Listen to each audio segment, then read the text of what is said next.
times as much money as him, and I'm totally miserable. Honestly, we all thought he would have killed himself by now, but he hasn't. This is the Onion News Network.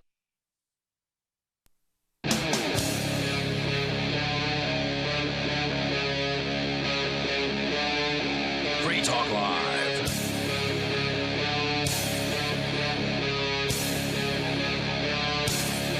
This is Free Talk Live, and we invite you to join us here. You can bring up anything that you want later, but for right now, we're actually going to restrict phone calls for the special guest that we have. Mark, could you talk about who our special guest is? Because I'm late getting the cams on. Sure. It's the head developer and I believe creator of Monero. This is a one of cryptocurrency, but it's making a big splash right now. His name is Riccardo Spagni. Riccardo, you there?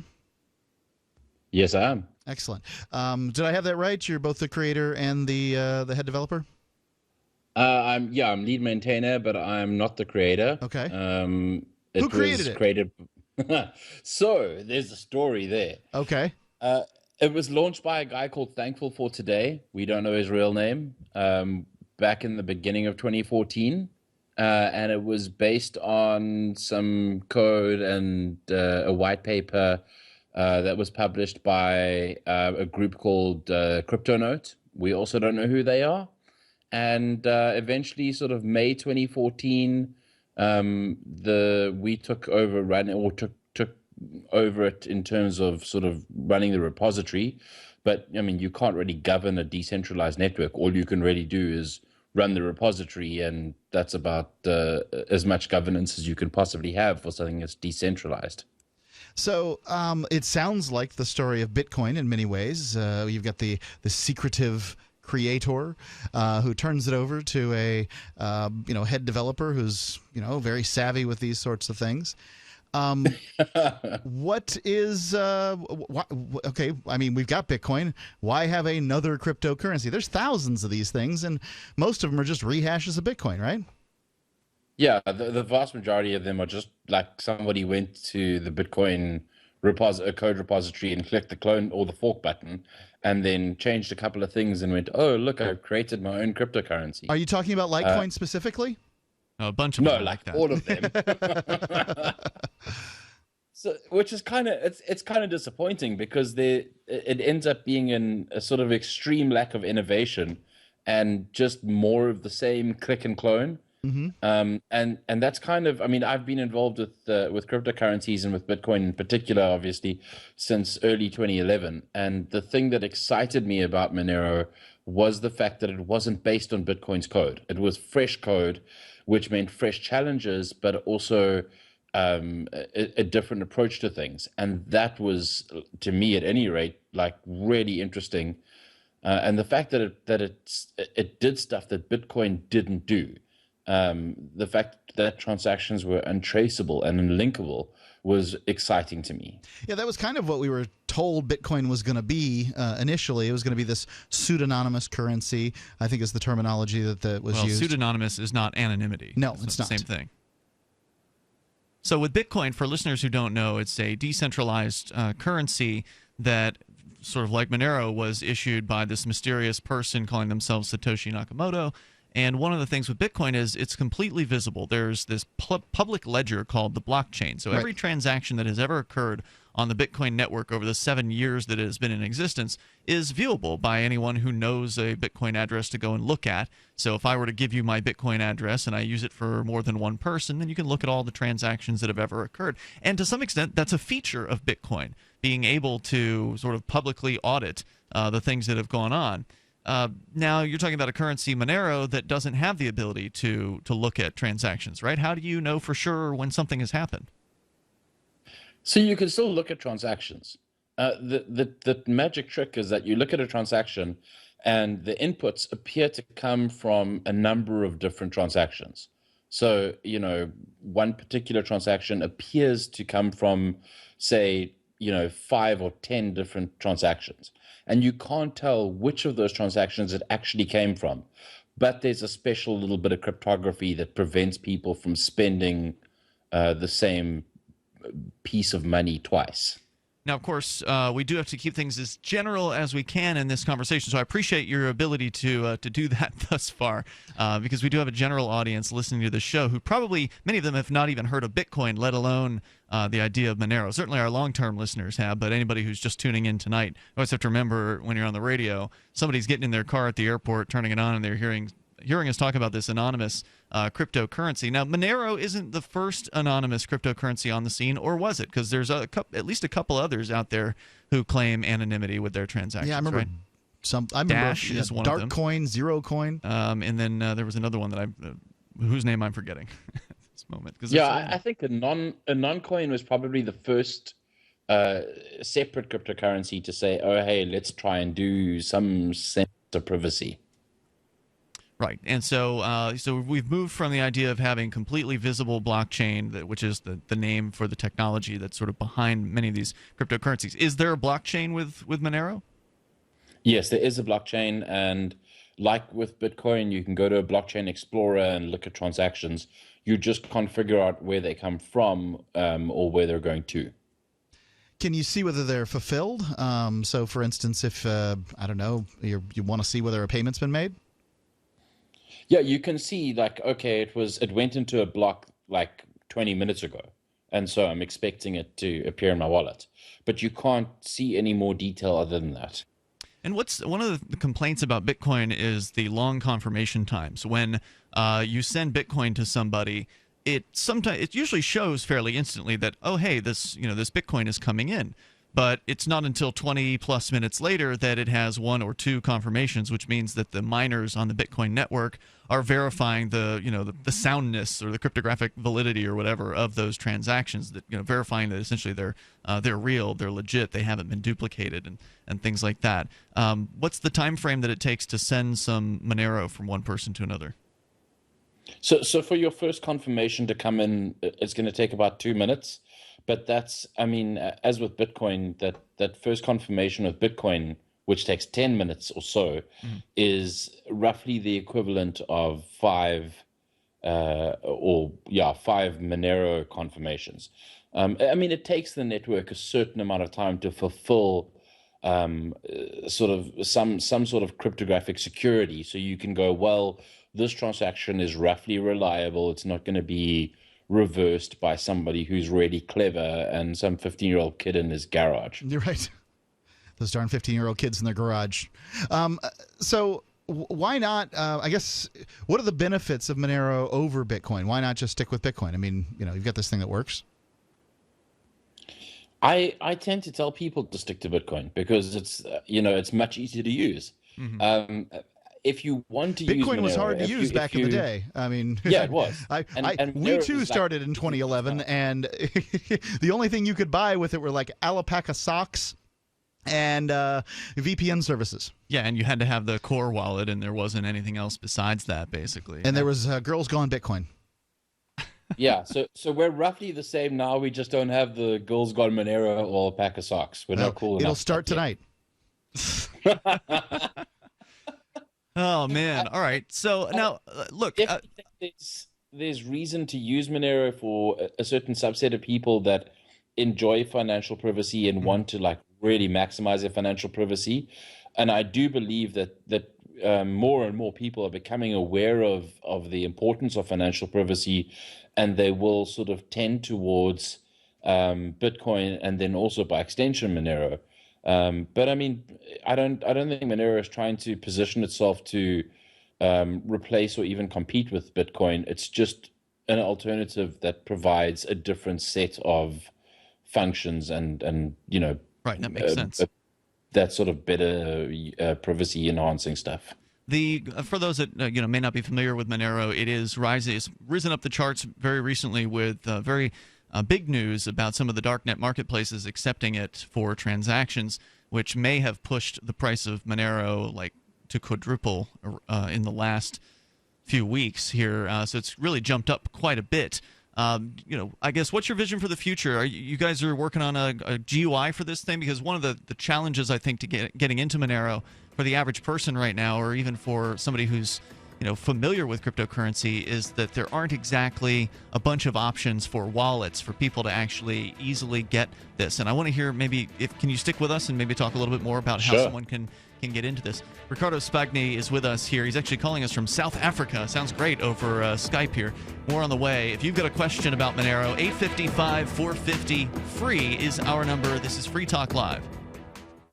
Every once in a while, you get information that's worth changing your life for. This is one such time. You can save up to and beyond 25% on all purchases at Amazon. You probably heard of Bitcoin and just not thought much about it.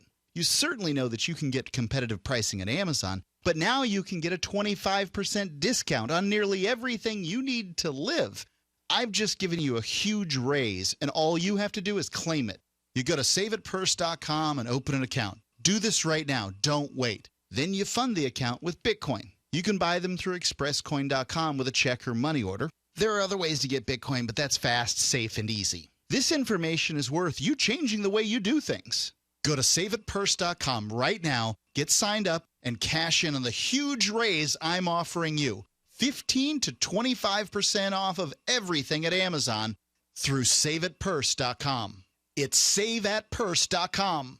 Will the government protect your family from Iran and North Korea's newest weapon, EMP? We buy guns to protect ourselves, home, health, and car insurance for accidents. Maybe you also have food storage. But how would you keep your refrigerator running in a long-term EMP blackout? Using tested military designs, the Solarc EMP-hardened solar generator protects and powers your critical appliances for years without burying items underground or wrapping them in aluminum foil. Unlike other preps, Solarc is used every day to help offset your electric bill automatically. Visit portablesolarllc.com to learn how easily expandable the system is. Solarc is the most affordable and powerful solution on the market. The whole system even fits in the back of a pickup or SUV and can install in less than an hour. See for yourself why Solarc beats other off-grid systems at portablesolarllc.com. Don't wait for the government. Go to portablesolarllc.com to learn why Solarc is energy insurance for your family.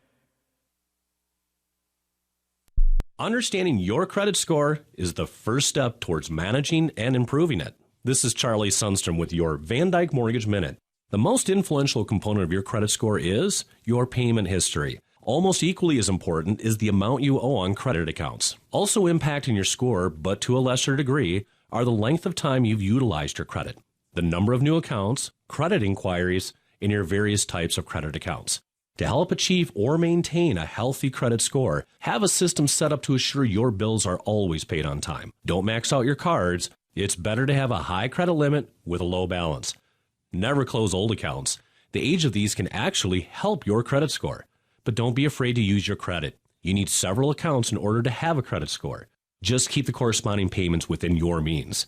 For your mortgage pre-approval and refi needs, start by visiting VanDykeMortgage.com.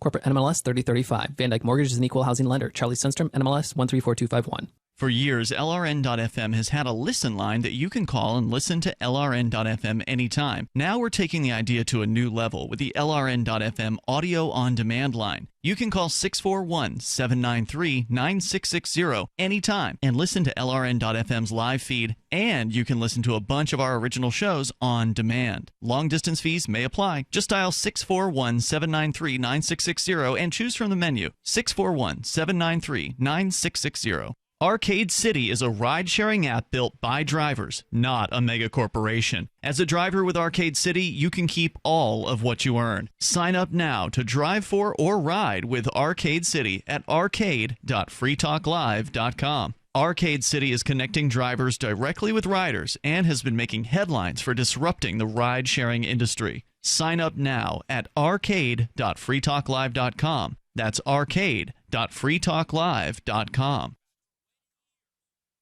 This is the Liberty Radio Network, broadcasting the latest liberty-oriented audio content 24 hours a day at LRN.FM.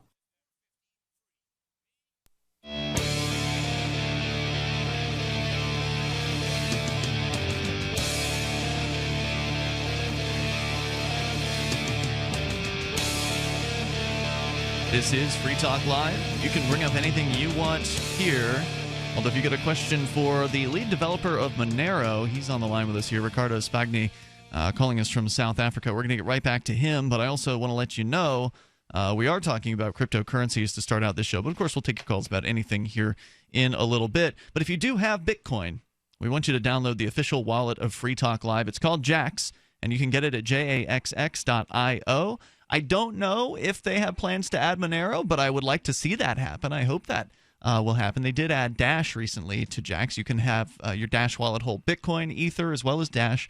There are 3 different types of cryptocurrencies, and there's even a Shapeshift integration built right in. So if you want to change your Bitcoin into Ether or vice versa, you can easily do that without even having to leave the wallet software. So it's Jaxx, jaxx.io, created by Anthony Diorio. He's the founder, or one of the founders, of Ethereum, and he's also a Free Talk Live listener. It's easy to back up your wallet and recover funds with Jaxx. They're striving to give you command over your digital life. Coins, contracts, currencies, identity, and more. It's your digital command center in the palm of your hand. Jaxx, the official wallet of Free Talk Live at jaxx.io. And it's cross-platform, which is nice. So you can get it on your smartphone, your Windows, your Linux, your Mac desktop or laptop, or even browser plugins for Chrome and Firefox. It's Ian and Mark in the studio with you here tonight. Riccardo Spagni is with us from South Africa. He is one of the head developers of Monero, which is, to me, a cryptocurrency that shows a lot of promise. I mean, it was actually developed sort of separately from Bitcoin, obviously inspired by Bitcoin. It does have a blockchain. It does have a ledger of balances and transactions, but to some extent there's quite a bit of obscurity in there that you say this is a truly anonymous currency. Is that right, Riccardo? Yeah, I mean, it's not truly anonymous from a cryptographic perspective is kind of a weird technical term, but it's about as anonymous as we're going to get without needing to spend a minute to create a transaction on a fast computer. I see. And so this thing has really taken off recently. I was going to just kind of talk about my experience so far. One of the, if I have a critique of Monero, I like the concept, but the implementation for the average user is just not, it's not there yet. We're still pretty early on in this process. There is a web wallet called MyMonero. Yeah, mymonero.com. Yeah. So when you go to getmonero.org, which is the official Monero website, getmonero.org, I think .com also forwarded you to the same site, but getmonero.org. Yeah. It recommends just a few different things. There's this MyMonero web wallet. There's also, let's see, what else is there? The official wallet of Monero, which is currently not a GUI, meaning not a graphical user interface. There's a GUI sort of component called Light Wallet. GUI, is that another term they use? There's a GUI component called Light Wallet that seems to interact with the official software. So I could learn command line stuff if I wanted to. I have the capability to do that, but for me, it's just like if I've got to jump through too many hoops, I'm not going to want to do it. So what's the development like as far as how's it coming along to make Where's this a your little GUI wallet? a little more accessible for folks? Okay, so we started developing a GUI wallet in 2014, and then the network was attacked in September 2014. Quite a sophisticated attack by somebody who'd studied the code, and that kind of made us take a step back and go, well, maybe instead of developing the fancy frilly stuff, maybe we need to go back to the fundamentals and just make sure it works well and it's secure. That sounds good. So that's what we've been doing for the past 2 years. Okay. So now we're at a point where okay, it's now working well. So now we can go back to the GUI you started developing 2 years ago and make that thing work as well. So that's been the past sort of 6 months or so. There are a couple of guys, one guy in particular, who's been plugging away at it and getting that going. So we're slowly getting to a point where things are becoming more usable. And I mean, the guys from Jaxx and the guys from Exodus.io, they're super excited about Monero, and we're trying to help them add Monero support to Jaxx and to great. Exodus. And it's coming. I mean, it's this recent influx of interest in Monero has kind of taken us aback because we weren't expecting it. Oh yeah, surprise! Someone, surprise. The market values your currency. That's it's a nice thing. Better get to work to have happen. Yeah, And it's interesting that it's so valuable already in this sort of early stage. It has really kind of jumped out arguably due to the darknet markets adding it as something that people can use. And that's the question I want to ask, Riccardo. So, you've managed to get yourself, popular on the darknet, which is kind of like Johnny Cash, right? Running around and doing shows in prisons. Why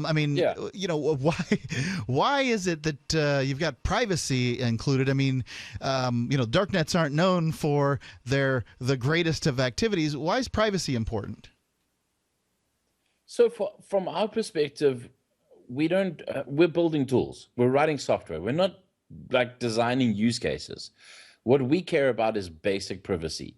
If somebody sends money to you and like to your bank account, they shouldn't be able to see your balance. And that to me is at its core, the most fundamental need when it comes to financial privacy. I don't really want somebody who sends me a payment to be able to go, oh, wow, this guy has a lot of money. Now let me go knock on his door and threaten him and get his private keys or whatever. He shouldn't be able to tell how much money I've got in my bank account. Yep, and that is one of the flaws of Bitcoin. Yeah, the same goes for cryptocurrency. Nobody should be able to tell how much I hold or where it's stashed or anything like that. And they shouldn't know what I'm spending it on. I mean, these are basic rights. These are not even complex things or, is this morally correct or incorrect? It's basically, can somebody tell how much money I've got and what I'm spending it on? The end. I love it. I mean, I love the idea of financial privacy. I think it definitely has its place, and the market is speaking. It's currently the number 5 currency in the world. Yeah, one thing CoinCap.io. I didn't foresee with Bitcoin is that I'm sure that some organization, and likely that organization's pretty wealthy, has put together computers that are now tracking all of the purchases and transactions within Bitcoin to try to decide who's got what money and where it's going and all that sort of thing, in order to, I don't know, build cases or whatever it is they're trying to do. Yeah, there are a couple of really companies filled with really smart guys like Chainalysis, and the guy from Wallet Explorer was recently hired by Chainalysis, and their job, their entire reason for existing as a company is to track Bitcoin transactions. So that sort of tells you there's a gap in the market for something that sort of fills the need for people that don't really want to be they don't want every single thing they do picked up by companies like Chainalysis. So there's other things that sort of I think people. So to assume that Bitcoin is somehow the greatest thing ever, just as basically the prototype that came out, is to suggest that the Model T is the greatest car that was ever created. That might be true. The analogy is a little shaky, but nonetheless, I've got some questions about some things that. Maybe Bitcoin could have done better in the first place. See if Monero has addressed those. Yeah, you can stick with us, right, Riccardo? Yeah, absolutely. We can go all night. Stand by. More with Riccardo Spagni here in moments from Monero. ProPure water filters, making water great again. Taste and feel the difference with state-of-the-art filter technology. Pro 1 G2.0 and Pro Max filters are independent lab-tested to NSF standards. Choose from gravity, countertop, pitcher, shower, and inline filtration products. There's a ProPure for you. Buy risk-free today. Visit your authorized ProPure dealer for details or ProPureUSA.com. That's ProPureUSA.com. Hunters, anglers, campers, and survivalists. Get back to nature. Expand your horizons with the highest quality, most versatile, unique slingshots and sling bows on the market at slingbow.com. Slingbow products are compact and models start from just $17.98. They're perfect for your bug out bag or storing in your vehicle. Give yourself and your loved ones the excitement and tradition of slingbow. A new frontier in archery and truly modern twist on this primitive survival tool. Feel the thrill only at slingbow.com. The Free State Project has reached its goal of 20,000 liberty lovers who've pledged to move to New Hampshire and get active to achieve liberty in our lifetime. Perhaps you're trying to figure out what part of New Hampshire should be your destination. If so, consider Keene. You'll find more than 150 reasons to move to Keene at move.freekeene.com. Keene is famous for its historic, publicity-generating activism, as well as being the liberty media capital of the world. It's home to freekeene.com, New Hampshire's destination for liberty activism, news, and opinion. For years, we've been compiling over 150 reasons to move to Keene at move.freekeene.com, where you'll learn about some of what's happening here and what makes Keene a great place to live. If you love liberty, you'll probably enjoy anywhere you end up in the Shire. But do your due diligence first. Please visit move.freekeene.com for the full list of over 150 reasons to move to Keene. That's move.freekeene.com. This is your Roberts & Roberts Brokerage Daily Precious Metals Update. In early trading Friday, gold is $9 higher at $1,325 per ounce, and silver is 36 cents higher at $19.31 per ounce. Bitcoin is currently trading at $575 US. If you've thought about buying gold or silver but didn't know how or what to buy, we can help. Call Roberts & Roberts Brokerage today at 800-874-9760 or visit us online at rrbi.co. The three most important things you can do for Free Talk Live are: 1, share one episode a week on Facebook or in some other social networking site. 2, buy the things you buy online through shop.freetalklive.com. 3, give $5 a month to the AMP program. You likely buy all kinds of things online. Amazon is the largest online retailer. You can get what you need at the same prices with free Super Saver shipping by going to shop.freetalklive.com. Please do your online shopping at shop.freetalklive.com. This is Michael Dean from the Freedom Teens radio show. I've run websites since 1996 and have used over a dozen web hosts in that time. AgoristHosting.com is the only one that hasn't broken my heart. Agorist Hosting's uptime and service is stellar, and their DDoS mitigation is the best I've seen. That's important because if you tell the truth in this world, you'll ruffle feathers, and some people will try dirty tricks to silence your voice. No matter what the haters hit us with, Agorist Hosting keeps our websites online. If you have a mission-critical commercial presence or a world-changing activism site, you cannot tolerate any tomfoolery. So go with AgoristHosting.com. And if you want to get your foot in the door with decentralized marketplaces, Agorist Hosting is now offering Open Bazaar hosting. Go to agoristhosting.com, click on the button that says Get Hosted. Agorist Hosting, that's AGORIST hosting.com. You can sign up to receive the latest about the Liberty Radio Network via our email updates at updates.lrn.fm. That's updates.lrn.fm.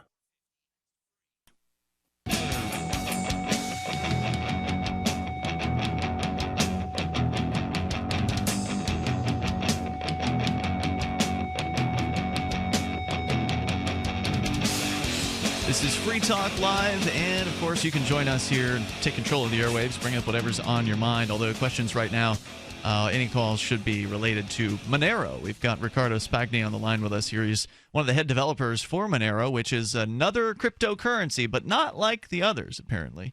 Most of the other cryptocurrencies out there have been based off of Bitcoin, which is the granddaddy of all of these cryptos, still has the lion's share of the market value, with a market cap now in Bitcoin of $9.6 billion US.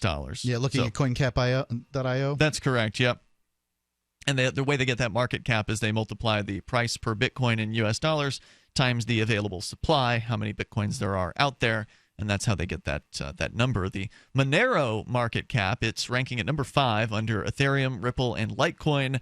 Monero is at $177.6 million worth of Monero. So this is a new anonymous currency, or as anonymous as it can be, according to Riccardo. It is, of course, open source, so anybody that's got the programming chops and wants to go and actually look through the code can do that.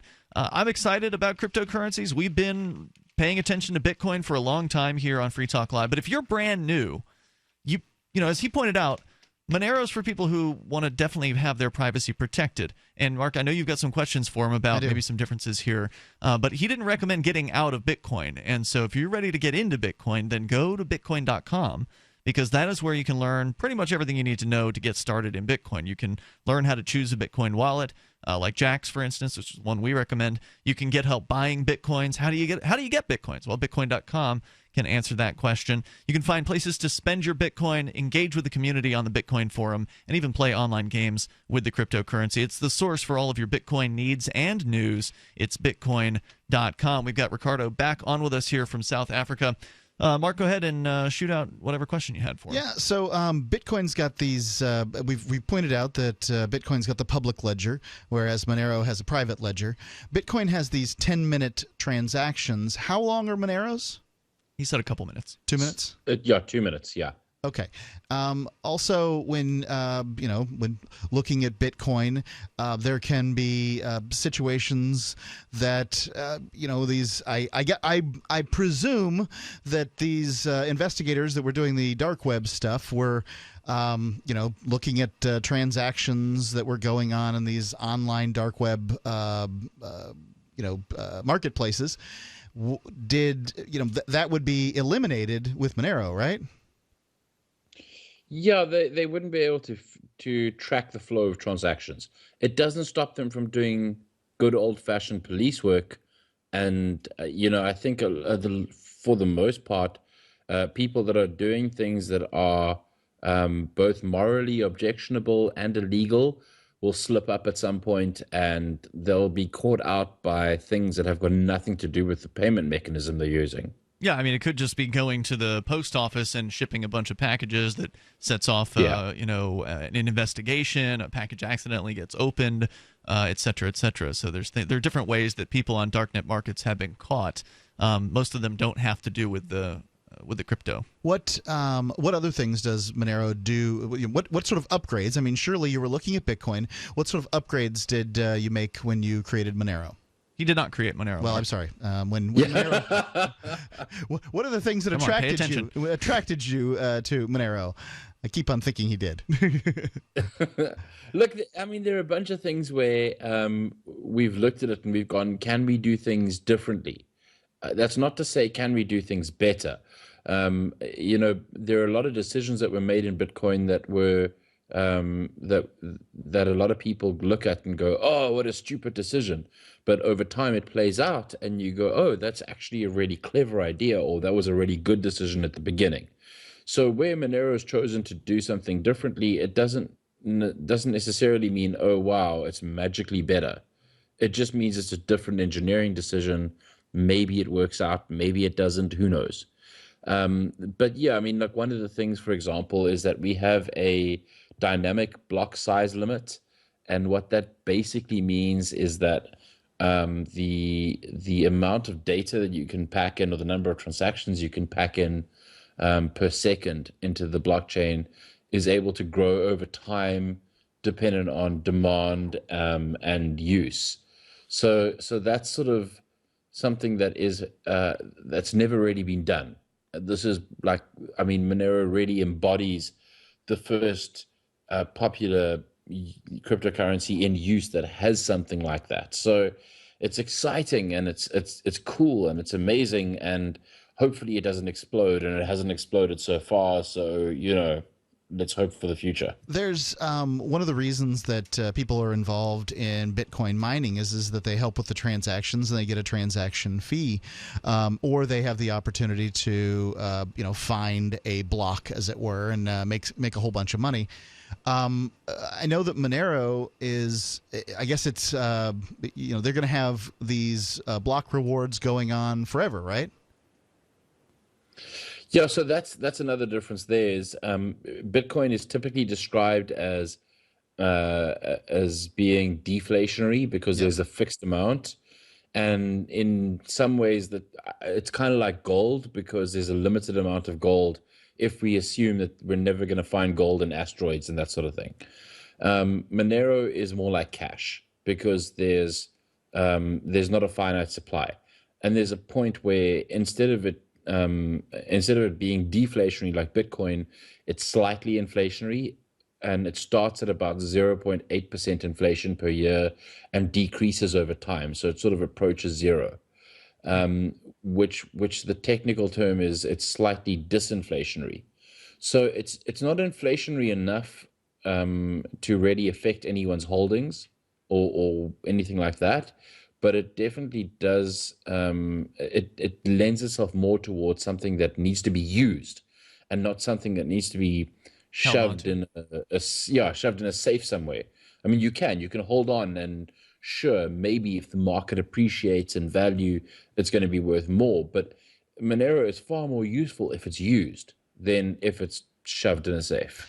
One of the sort of things we found about Bitcoin over time is that the the miners make the decision as to what direction the currency goes ultimately with Bitcoin, and what a lot of people have been wanting is larger block sizes with Bitcoin. What that means is that you're able to record more transactions in a 10-minute period.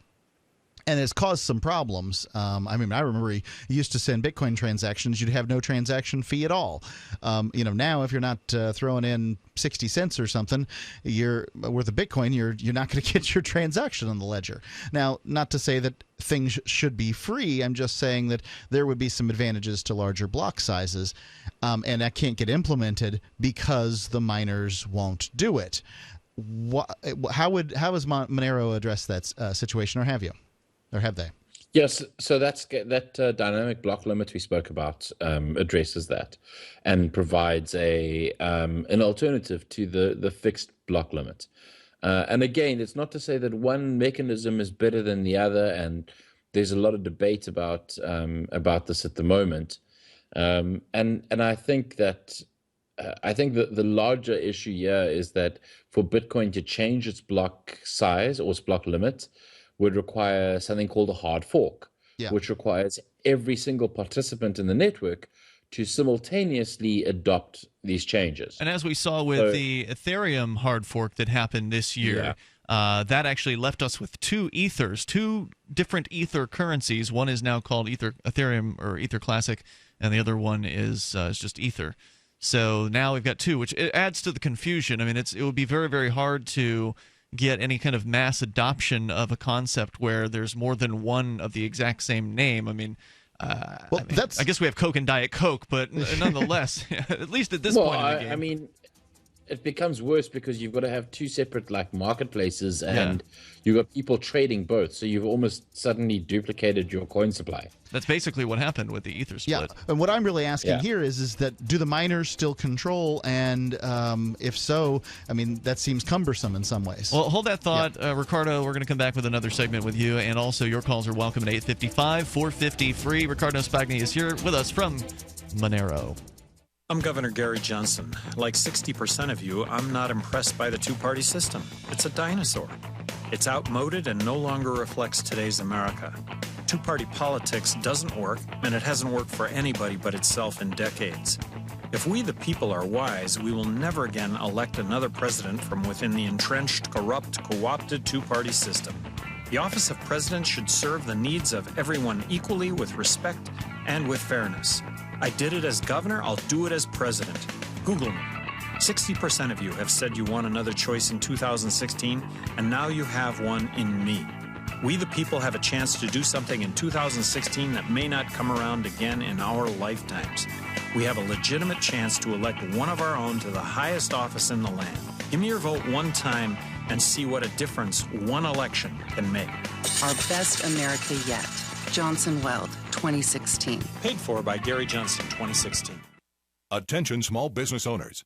Want to save money on your employee health insurance plan? Learn the little-known solution that could save thousands of dollars on your health insurance benefits and save your employees money, too. Call Health Markets for a free consultation, and one of our 3,000 local agents will show you how to make healthcare reform work for you. We'll design customized solutions for your business that can lower healthcare costs for you and your employees. We'll work directly with you to determine your needs. Research thousands of health plans from over 180 health insurance companies nationwide. You'll also find out if tax credits could save you money. Best of all, the service is free of charge. See why Health Markets has enrolled Americans in more than 2 million insurance policies. You don't have to wait for open enrollment to lower your cost. Call now. Find out how much you and your employees could be saving. Representatives are standing by to assist you. Call 800-930-5137. That's 800-930-5137. 800-930-5137. These statements have not been evaluated by the FDA. This product is not intended to diagnose, treat, cure, or prevent any disease. Work with your doctor when taking medications. Make Protovite part of your healthy lifestyle. Healthforliberty.com is your source for Protovite, a powerful nutritional supplement that's a true breakthrough for your health. Poor digestion makes it nearly impossible to absorb the nutrition your body needs. Protovite is a liquid multi-nutrient formula with patent-pending absorption technology and the highest quality ingredients to nourish every cell in your body. My name is Sandra White. 6 weeks ago, when I started taking Protovite, I was on 14 medications, from everything for blood pressure to fibromyalgia. In the first 10 days, my blood sugar dropped 50 points, and my fibromyalgia pain is gone. And so was 12 of the 14 medications that I was taking. I'm 66, living life and loving it. Go to healthforliberty.com right now. That's healthforliberty.com. Thank you, Protovite, for giving my life back. If you want to know the latest about Free Talk Live before we go on the air, all you need to decide is how you want it delivered. It's your choice. Visit news.freetalklive.com. You can get emailed announcements and participate in contests via our email updates list. Plus, we have a Twitter account that you can follow and a Facebook page where you can become a fan. So visit news.freetalklive.com to get news about Free Talk Live as soon as it's announced and the way you want it delivered at news.freetalklive.com. That's news.freetalklive.com. Are you sick of government lackeys who say you didn't build that? Are you tired of elitists who think you need a government permission slip for everything? Everything you do is an A to B conversation, and the government should see their way out of it. Create true free markets by adopting the BIPCOT No Government License. The BIPCOT No Gov license allows use or modification of any product, service, or software except by governments or government agents. Go to BIPCOT.org. That's Bravo, India, Papa, Charlie, Oscar, Tango.org. What's up next? Visit the Liberty Radio Network program guide to find out at shows.lrn.fm. That's shows.lrn.fm.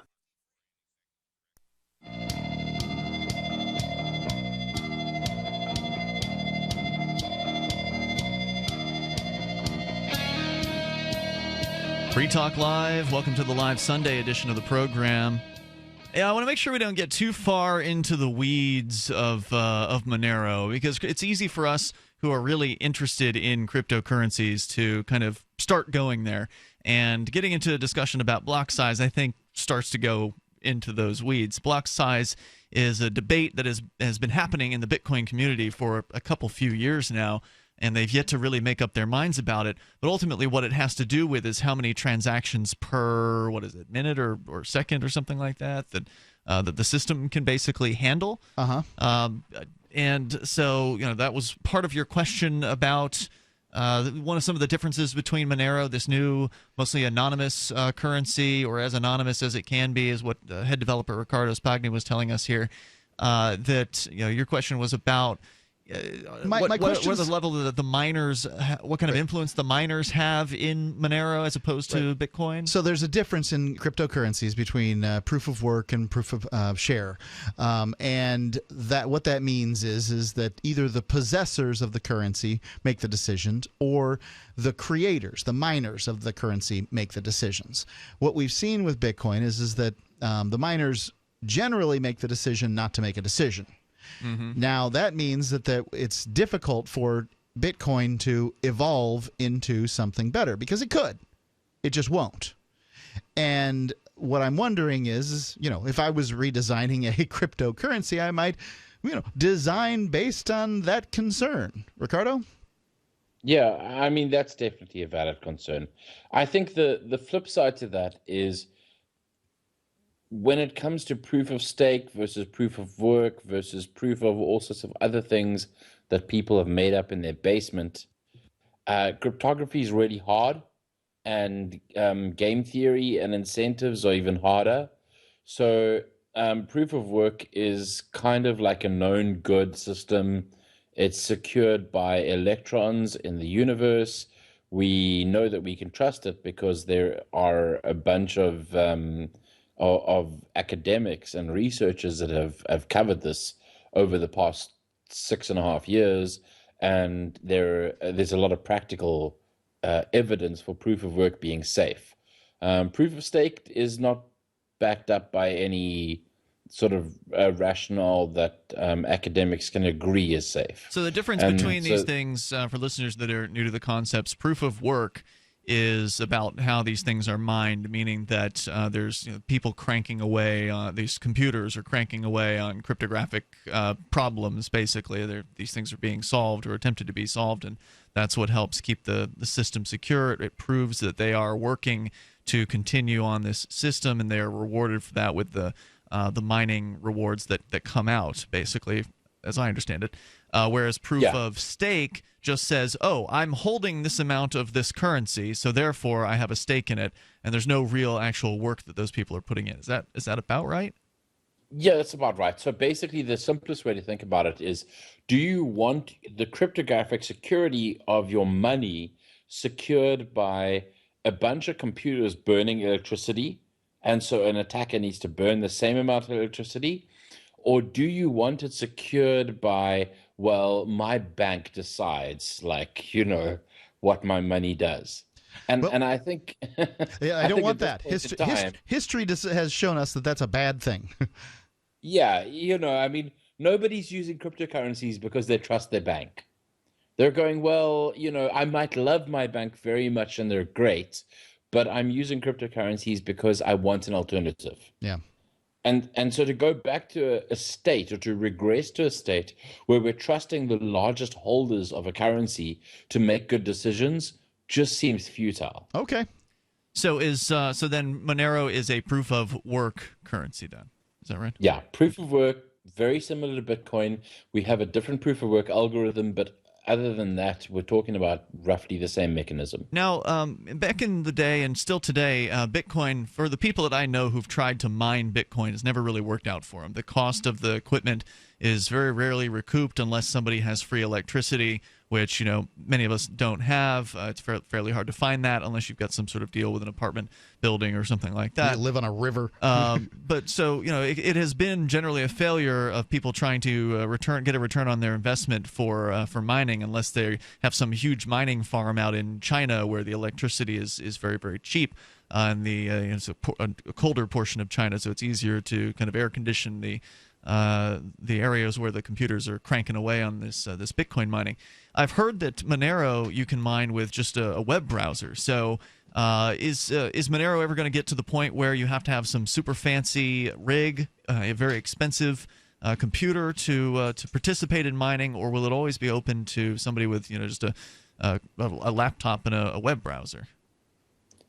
So the Monero proof of work algorithm is kind of interesting because we tend to describe it as egalitarian. It tends to encourage anyone to mine, even if you've just got your laptop or your phone or whatever.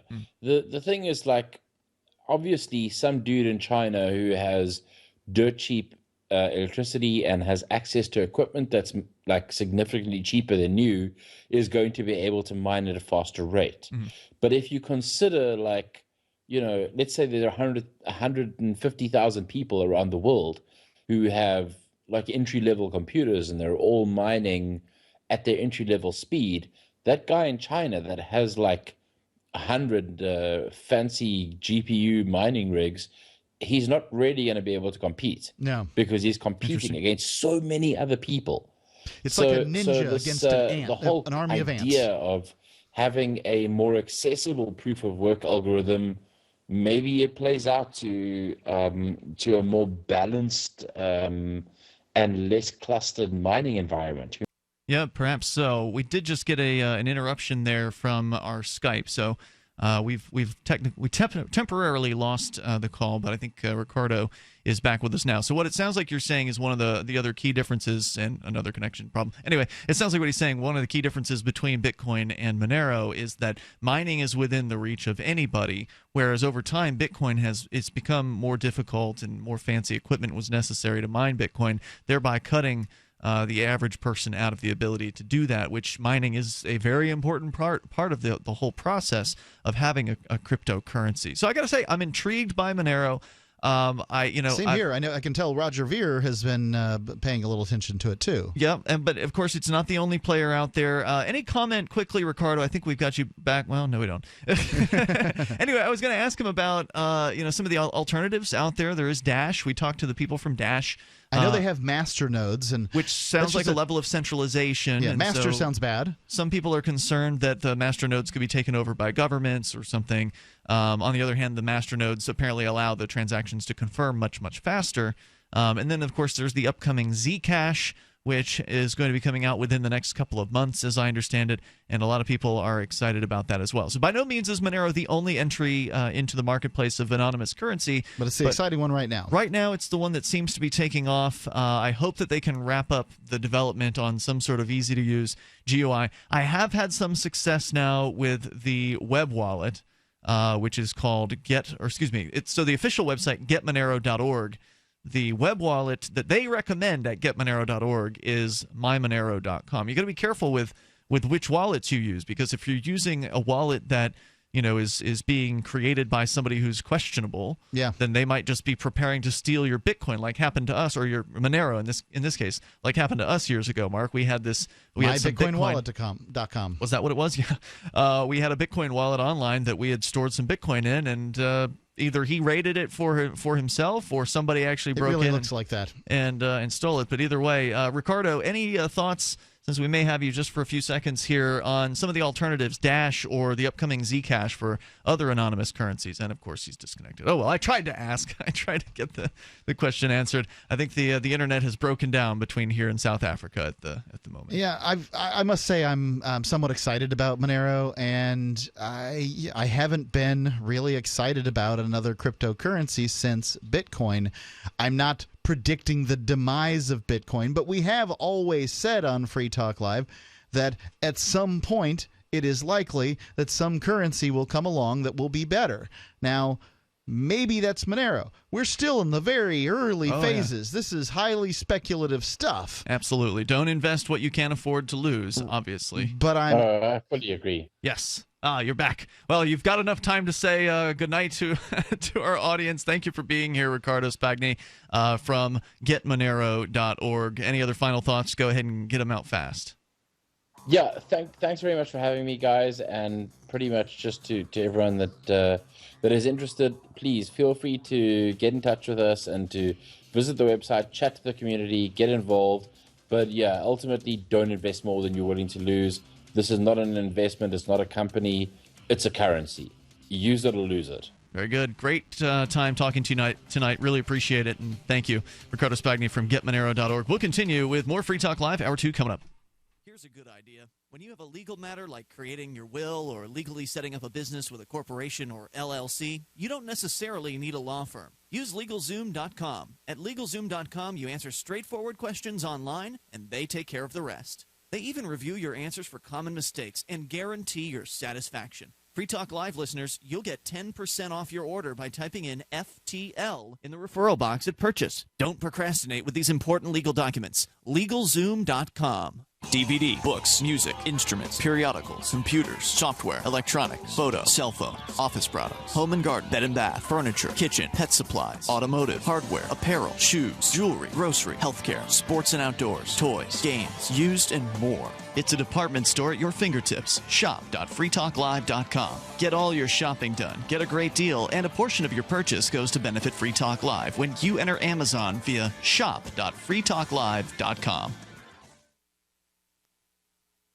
Radio is the most personal of mediums. I exist right now in your head. If you listen to Free Talk Live regularly, you know me. Free Talk Live is on more than 160 radio stations around the U.S. and has been downloaded on every continent around the world. Hundreds of thousands of listeners with ad packages from $600 a month to $6,000 a month. Imagine what we can do for your business, project, website, or idea. Email me, Mark at freetalklive.com. Here's a chance to do a little activism while you're cruising Facebook, Twitter, or Google+. Between the LOL cats, the recipes, the hot girls, and the inspirational sunrise memes, Free Talk Live's post pass by your newsfeed. Like them, comment. It gives us more exposure. If you don't see our posts, click like at facebook.freetalklive.com and then hover over it to click Get Notifications. It's an easy way to spread the ideas of liberty a bit further. I know you're busy, but you can spare that tenth of a calorie it takes to click on something. facebook.freetalklive.com. You're listening to the live edition of Free Talk Live. Hour number 2 is next after the news here on the Liberty Radio Network at LRN.FM. From Keene in the Shire, the Liberty Media capital of the world, this is Daryl W. Perry, host of FPP Radio News for Sunday, September 4th, 2016. Silver is trading at $19.58 per ounce. Gold is valued at $1,325 per ounce. And according to BitcoinAverage.com, the average price of Bitcoin is $611. Antiwar.com reports Turkish warplanes pounded the southeastern Hakkari province on Friday with a flurry of airstrikes, and Turkish ground troops also carried out operations in and around the province. At least 27 PKK fighters were reported killed, along with 7 Turkish soldiers. Turkey has been fighting the Kurdish PKK since the 1980s, but more specifically since last summer, when the Erdogan government abandoned a ceasefire and launched a major military offensive against the southeast, where the bulk of the nation's Kurdish population lies. Prime Minister Binali Yildirim insisted on Friday that the PKK were to blame for all the fighting and that they had squandered their chance for peace by launching bombing attacks after the government withdrew from the ceasefire. Turkey's war against Kurdish secessionist ambitions has increasingly spanned across the border, with Turkish forces targeting the Kurdish YPG in northeastern Syria, which they claim are part of the PKK. They have also conducted regular airstrikes against northern Iraq, targeting the PKK there. For nearly 40 years, Roberts & Roberts Brokerage has been a trusted source for buying and selling precious metals like gold and silver. They also take Bitcoin for precious metal purchases and have permanently removed the minimum purchase amount for all orders paid in the digital currency. Call Roberts & Roberts today for knowledgeable advice on buying and selling precious metals and a forward-thinking approach to new technologies. 800-874-9760 or visit online at rrbi.co.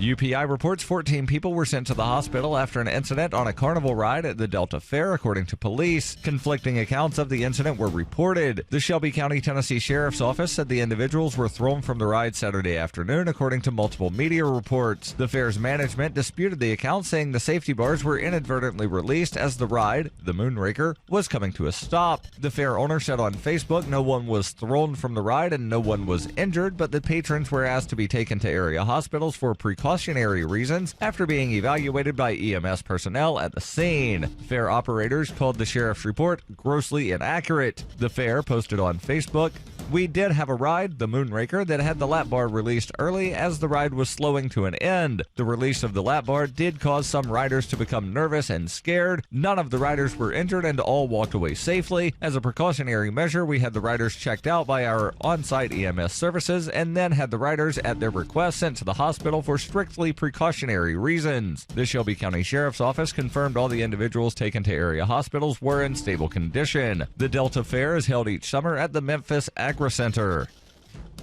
You can support FPP Radio by joining the Fans program. Fans are friends, allies, and numerous supporters. Fans help FPP afford to produce more original content. You can join the Fans program for as little as $1 per month through Patreon and get perks like ad-free versions of FPP Radio News and Peace, Love, Liberty Radio. To learn more or to join the Fans program, visit fans.fppradio.com.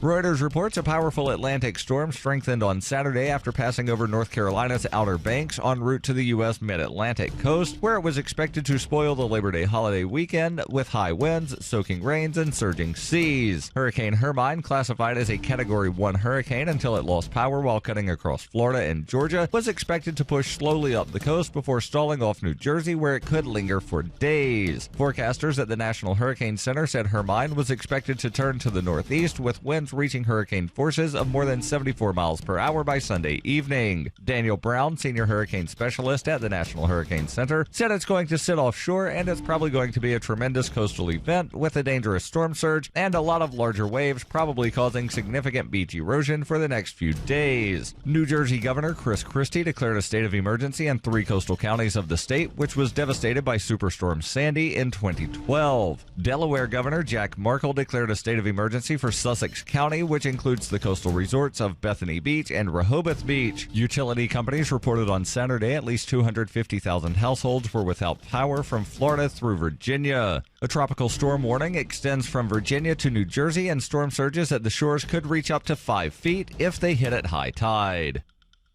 This has been FPP Radio News, online at fppradio.com. This year's Coachella Music Festival is happening right now. And that means one thing: the largest gathering of contact jugglers in the world.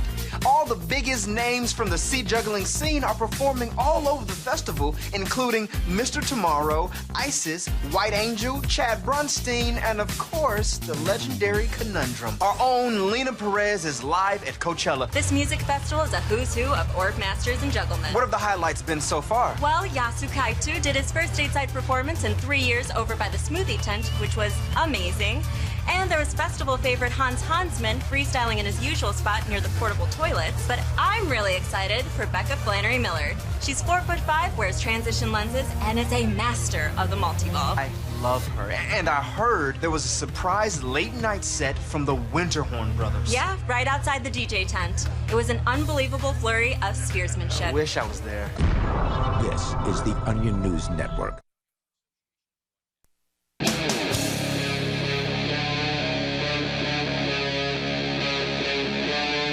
Free Talk Live. It's Free Talk Live. We're launching into the second hour of this live Sunday edition of the program. With you in the studio tonight, it's me, Ian. And me, Mark. Of course, we'll talk to you about anything you want to discuss, and we've got all kinds of interesting news to bring up. We spent the first hour of the show talking about Monero, cryptocurrency, differences between Monero and Bitcoin. And so certainly you're still welcome to comment on cryptocurrency and things like that.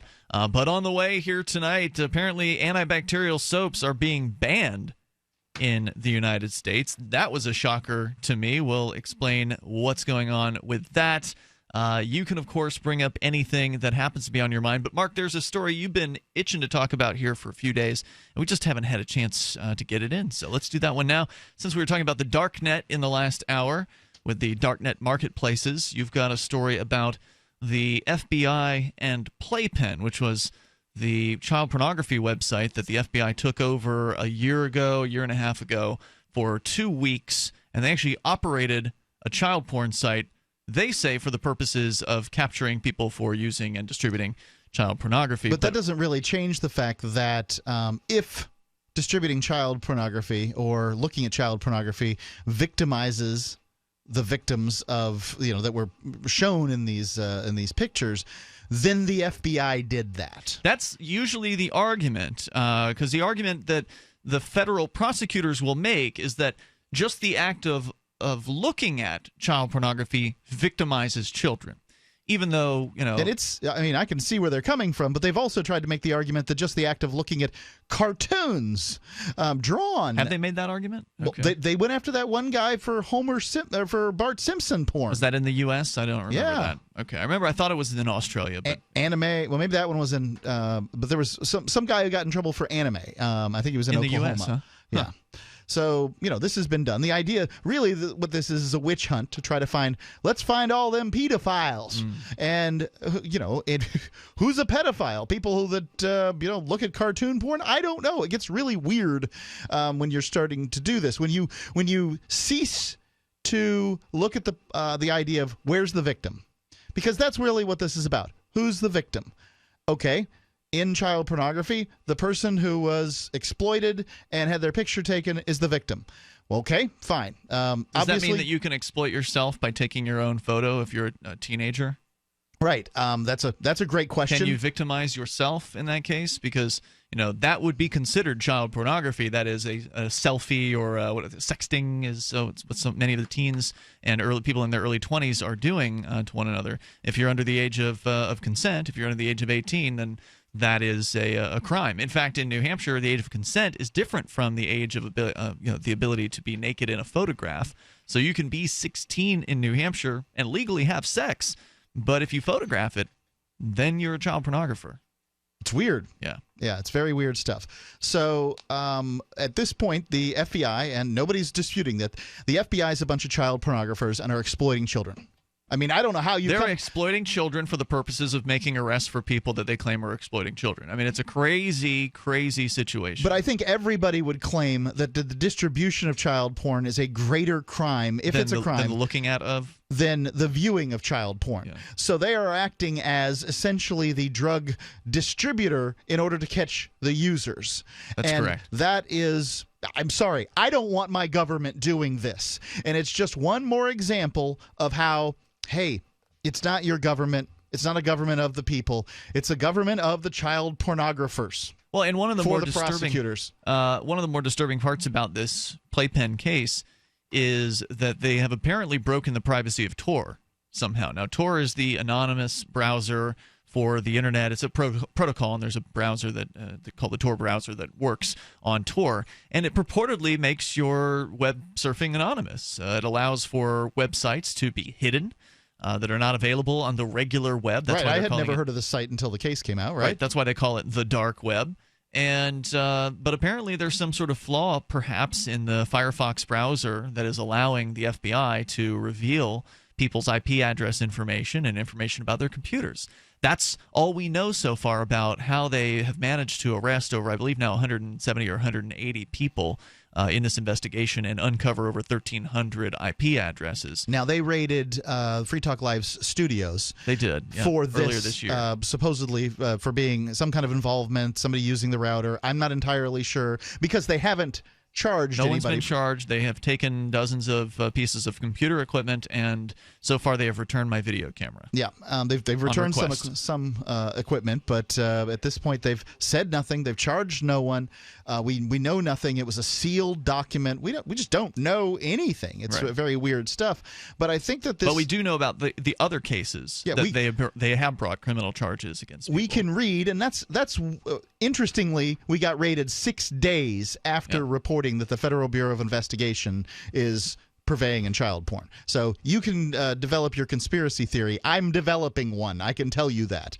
But then again, when people tend to develop conspiracy theories when they're threatened. So I want to look at this, and this helps me with my conspiracy theory. It says membership on the largest dark web child pornography site rose by 1/3 and ran much better while it was operated secretly by the FBI. One defense. What's the source on this? Lawyer. This is RT.com. Okay. One defense lawyer in the Playpen case has argued, seeking to have the charges dismissed. After taking control of Playpen on February 2015, the FBI continued to operate the child pornography website for 2 more weeks, seeking to infect users' computers with malware. Over 4,000 computers worldwide were hacked in this fashion, and 186 people out of the 4,000 were charged. A defense attorney for one of them is now saying the FBI did a better job of running the site than apparently the pedophile that was running it. Stephen Chase, the original administrator of Playpen, is accused of participating in a child exploitation enterprise. His attorney is seeking to have the case dismissed due to outrageous government conduct. This is interesting. I've never heard this particular motion to dismiss, that the government has, that this case should be thrown out because of the government being outrageous. It's an interesting allegation. There is a response, by the way, to this. I don't know if you'd seen that update, Mark, because this story is probably a week old or so at this point. But the response from the FBI is that we didn't do that. Well, what didn't they do? They claim they did nothing to increase the speed of the website. They claim it was just the network conditions on Tor just magically happened to improve in the time frame. 5 times better. Yeah, in the time frame in which they were running the site. They claim they had nothing to do with it. Let's hear this. The FBI distributed child pornography to viewers and downloaders. That much they did worldwide for nearly 2 weeks until at least March the 4th, 2015, even working to improve the performance of the website beyond its original capability. There's no proof for that, and I think that's why the FBI is saying, we didn't do that. How would they be able to prove that? But you can prove that the FBI ran the site because they admit to that, and that means that there were hundreds of thousands or whatever, however many tens of thousands of images or videos distributed to whoever knows how many thousands of users during that time frame. Well, so there's no doubt that they participated. According to the lawyer, as a result, the number of visitors to Playpen while it was under government control increased from an average of 11,000 weekly visitors to approximately 50,000 per week. That is nearly a quintupling. Yeah. That's an incredible number. Now, here's my conspiracy theory on this, and it's just a theory. I am not alleging this as fact or whatever, but wouldn't it be interesting? I know that these there's hackers out there that create programs that cause people's computers to do things while they're not on the computer, right? It looks like you're operating the computer. They're used often in these DDoS attacks, the low orbit ion cannon or something. They'll get people, these zombies is what they call these computers that are being operated. DDoS. Denial of service. Yeah. Distributed denial of service. They will be operated, usually while the person's not around, by a virus that takes control of the computer. Now, could the Federal Bureau of Investigations not create a virus that takes people to a website? I could, but I mean, it's probably not the likely story. It's not likely they would run a child pornography ring. Well, apparently it is likely. They did it. I know. Well, that's the thing. Yeah. If they're willing to run a child pornography website, I see what you're saying. Then are they willing to, I don't know, take set out people up? Okay. Are there 10,000 people in America that the FBI would like to? Well, then if that's what they did, then why didn't they make 4,000 arrests instead of 100? Because they got their thumb on them to get the information that they want to get them to do what they want them to do, to get them to shut up or get them to do something. Maybe they don't intend to use it because that would be immoral, but they certainly wouldn't mind having a little leverage on somebody. The FBI doesn't mind doing immoral things, obviously. They've distributed a bunch of hardcore child pornography. The toll-free number is 855-450-FREE. You can join us here. This is Free Talk Live. I'm Governor Gary Johnson. I'll be on the ballot for president in all 50 states. If a Democrat is elected president, if a Republican is elected president, in 4 years, we will still be at war. America will be 4 years deeper in debt. We will have 4 more years of rising taxes, bigger government, crony capitalism instead of free markets, and less freedom. How do we know this? Because that's what both parties keep delivering. If you're an optimist, you know that one day America will have its act together. One day we won't be at war. One day taxes will be fair. One day our social and economic challenges will be conquered, not by force, but by cooperation and mutual respect. To the independent majority of Americans who feel as I do, I say, why wait one more day? Our best America yet. Johnson Weld, 2016. Paid for by Gary Johnson, 2016. Are you happy washing your hands with harsh chemicals? Are you happy doing laundry with detergents? Are you happy paying high prices? Find your happiness with Pure Soap. These all-natural, earth-friendly Pure Soaps are the very best you've ever used. Buy in bulk. Get a 12, 36, or 48-month supply, or get items individually and still save big. You're getting soap products twice as good as what you're using now, earth-friendly and natural soaps. Your family deserves the best. Happiness is 5starsoap.com. Why not put your money up the drain for a change? See them at 5starsoap.com or call 1-800-340-7091 for a catalog. Cal Ben Soap Company can save you thousands of dollars and give you good old-fashioned real soaps that are triple concentrated. Soaps made from vegetable and coconut oils. See their full selection of soaps at 5starsoap.com. That's F-I-V-E starsoap.com. Or call 1-800-340-7091 for a catalog. Turning to Capitol Hill, House Republicans are considering their own version of the Violence Against Women Act. The GOP hopes their new no-punch Pretty Lady bill will finally help the party appeal to female voters. No punch, no rape. Pass law. Women give big smiles at us again. Big votes. Among its statutes, the bill would introduce harsher penalties for putting fists to women's face and proposes that if ladies smell nice like flowers, no smash lady. And what if Pretty Lady Al-Qaeda? What if she death panel? What if she Benghazi? Yes, in some cases, punch lady. In addition to increasing funding to shelters for crying ladies hurt from doing sex with bad guys, the bill also includes a clause complimenting the nation's women for losing weight. And in other headlines, Lady Gaga kidnaps Commissioner Gordon. A man who likes to move it is still searching for the perfect song. And Rod Stewart is mistaken for an elderly aunt. This is the Onion News Network. So you've heard all 3 hours of the latest episode of Free Talk Live, and you're still hungry for liberty-oriented audio content? Did you know that we have another 24/7 audio stream at LRN.FM? The Liberty Radio Network airs the latest episodes of some of the best liberty-oriented podcasts on the internet around the clock. In addition to recorded content, you'll also hear live shows like Free Talk Live, originating from our Keene, New Hampshire studio. So listen anytime at LRN.FM. That's LRN.FM. This Your Family Today tip is brought to you by Stouffer's, helping bring your family together with wholesome dinner options, even on the busiest of nights. Find dinner table ideas to bring your family together at letsfixdinner.com. To get kids involved in dinnertime conversation, ask specific questions, not broad ones. Instead of what happened today at school, try what was the best thing that happened today. The more specific you are, the more they'll have to say. For more tips like these, visit us at parenthood.com/yourfamilytoday. If you enjoy LRN.FM, please contribute to your favorite shows via their websites and become an amplifier at amp.lrn.fm. That's amp.lrn.fm.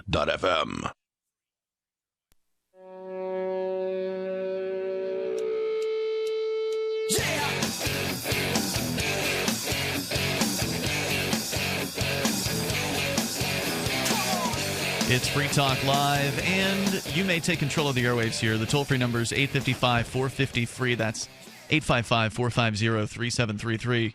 You know what? I want you to concentrate tonight when you go to bed on the position of your head and neck, because in many cases, chronic headaches, neck, and even back pain can be solved with the right pillow. Your spine should be straight and parallel to the floor, and My Pillow is designed to fit to the shape of your body and hold your neck in the proper position. Now, I've been sleeping with it for a few months now, as have you, Mark, and Daryl, and we all love it. If you want to try it out for yourself, we've got a deal for you. You go to mypillow.com, use code FTL, like Free Talk Live, and you'll get one at half off or two for the price of one, up to you, over at mypillow.com. Plus, you can wash and dry this pillow. Throw it in the washer, put it in the dryer. That's not a problem. It's designed for that. Very, very cool. So mypillow.com, 60-day money-back guarantee. If you don't think this is the best pillow you've ever used, you've got plenty of time to try it out. It's the best pillow I've ever used. Yeah, you've got plenty of time to test it out, and if you don't like it, you can send it back to them. Plus, there's a 10-year warranty on the product as well. It's mypillow.com with code FTL. We can talk a little bit more about the FBI actually basically distributing child pornography, allowing to be distributed, not putting a stop to, because they could have. They took down a child porn site. They took down the operator of a child porn site on the dark net, and they could have shut it down there, but they decided, no, we want to keep distributing however many tens of thousands. You had the numbers, at least 48,000 photos here, according to Reason.com, 200 videos, and tens of thousands of links. So they definitely distributed child pornography in order to supposedly bust people for looking at it, which this attorney, it's actually the attorney of the guy who was allegedly running the site, apparently, which is the first I've actually heard about his case, is saying this is outrageous conduct on the part of the state, therefore the charges should be dismissed. Now, I suspect that's not going to be a successful attempt. On most of the motions to dismiss will be denied. I expect this will probably be denied, but it will be interesting to read the judge's rationale for denying that, because it's clearly pretty outrageous conduct. If you're starting to give away heroin to people or sell heroin to people, and then people die because they overdosed on that heroin, that's pretty much inappropriate for police to be doing that kind of thing, isn't it? Well, this would be the step down that trail. Right? So they run the website, and they run it much better. It runs more smoothly. They're denying. They claim they didn't change anything. Well, according to the reports here, is that they went from 11,000 weekly viewers to 50,000. Yeah. And didn't they start running the server from their facility? Right. And then that's obvious, right? Like, some guy running a server from his house is not going to run as well as the FBI running the child pornography service from Quantico. Well, we don't know. I haven't read enough of the case to know where the server server was being run, but it's unlikely it was being run out of the guy's house. Well, it was supposedly up and down on a regular basis, according to the reports here. And that's the difficulty. We wouldn't be having this conversation if the Federal Bureau of Investigations didn't run a child pornography website. Right. And that's what sort of all of these problems stem from. In a democracy or a republic or whatever terminology you wish, the idea is that you have some kind of controls, some checks and balances. This is a policing organization that is out of control if they're actually running a child pornography website.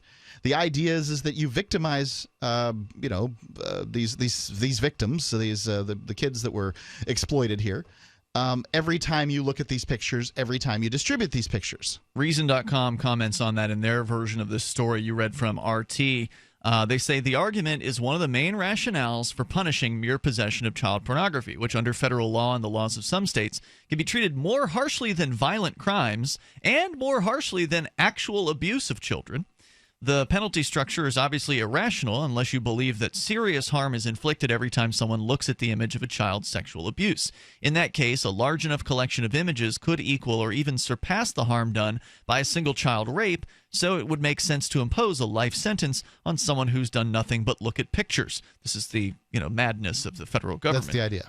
Yeah, says the author at, I think it's Jacob Sullum over at Reason.com. I don't buy that either. He says, but federal prosecutors supposedly do.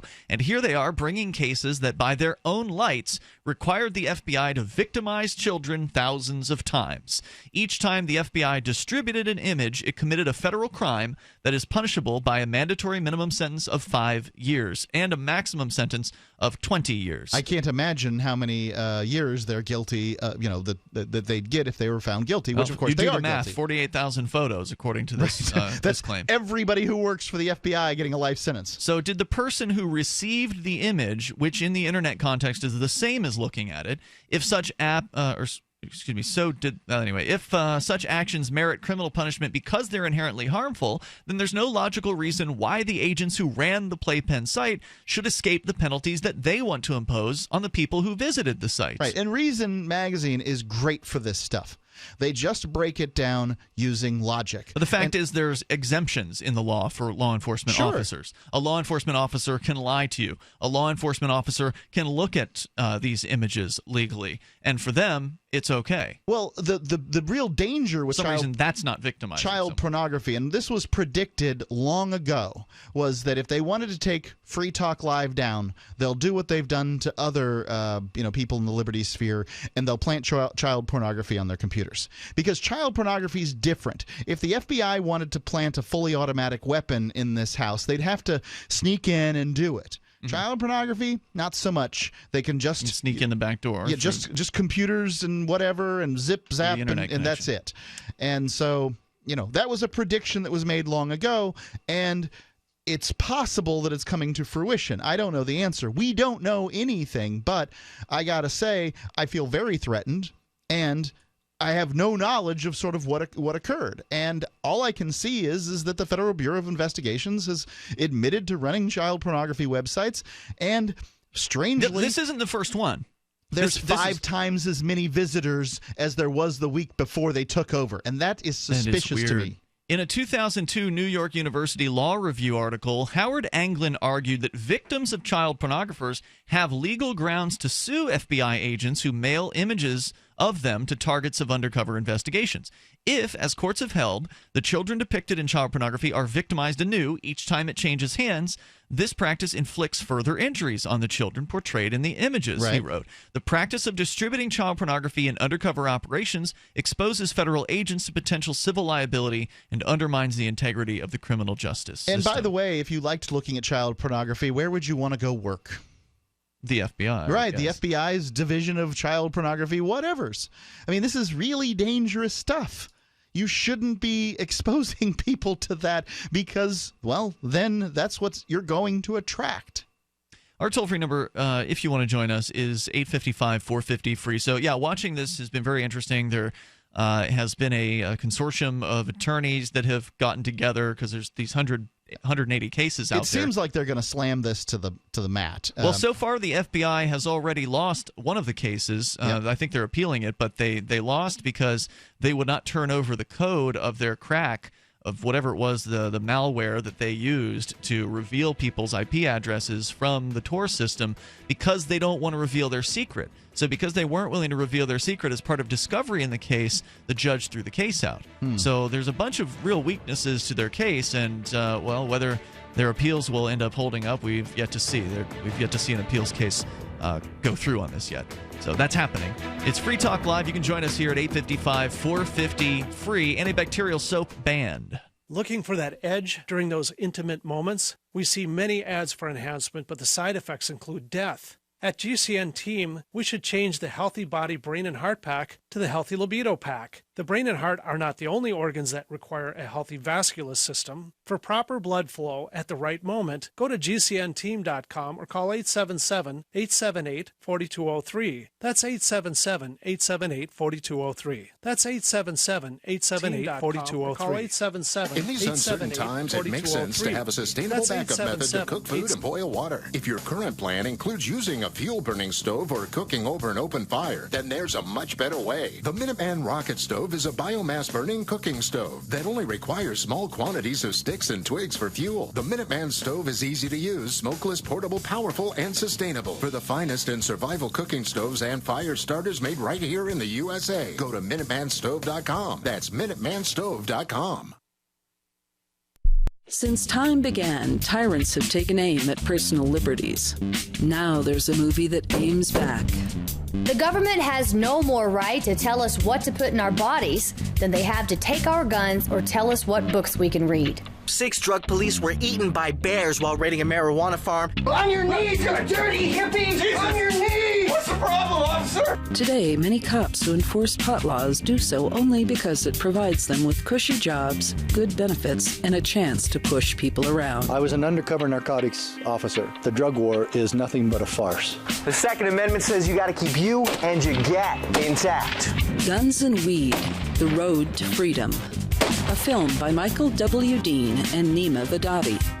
DVD available now at gunsandweed.com or on Amazon. That's gunsandweed.com. Makes the perfect gift.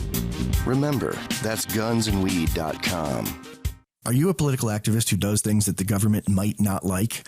Then this free ebook may save your life. Rats is your guide to protecting yourself against snitches, informers, informants, agents provocateur, narcs, finks, and similar vermin.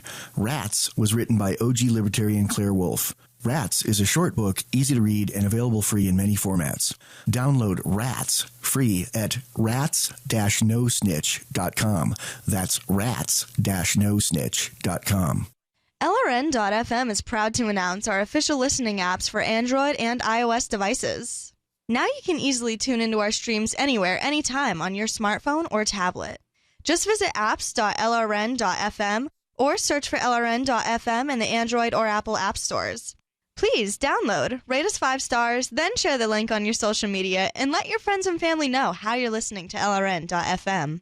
Download it now, free at apps.lrn.fm.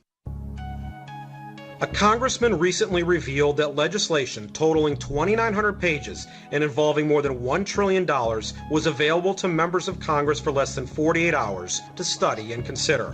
That's over 60 pages of legislation per hour. Do you think anyone read the entire bill? I'm Jim Babka with DownsizeDC.org. Consider a proposal buried in a 3,200-page, $388 billion bill, which would have empowered committee chairmen or their agents to examine Americans' tax returns. When this horrible provision came to light, no one claimed to know how it got into the bill. One congressman questioned said, "I didn't write it, I didn't approve it, I wasn't even consulted." If your attorney represented you this way, he might be disbarred. But this is how Congress represents you every day. That's why DownsizeDC.org has created the Read the Bills Act. You can force Congress to read their bills before they pass them at DownsizeDC.org. You're listening to the best liberty-oriented audio streamed around the clock, on the air and online. This is the Liberty Radio Network at LRN.FM.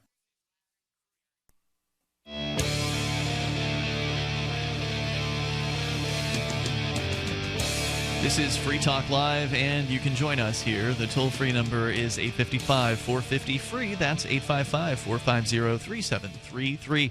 With you in studio tonight, Ian here. And Mark. We've got Skype as well. You can join us there and sound almost like you're sitting in the studio with us. The Skype username is LRN.FM. To the phones and the fun. Sarah is in New Mexico.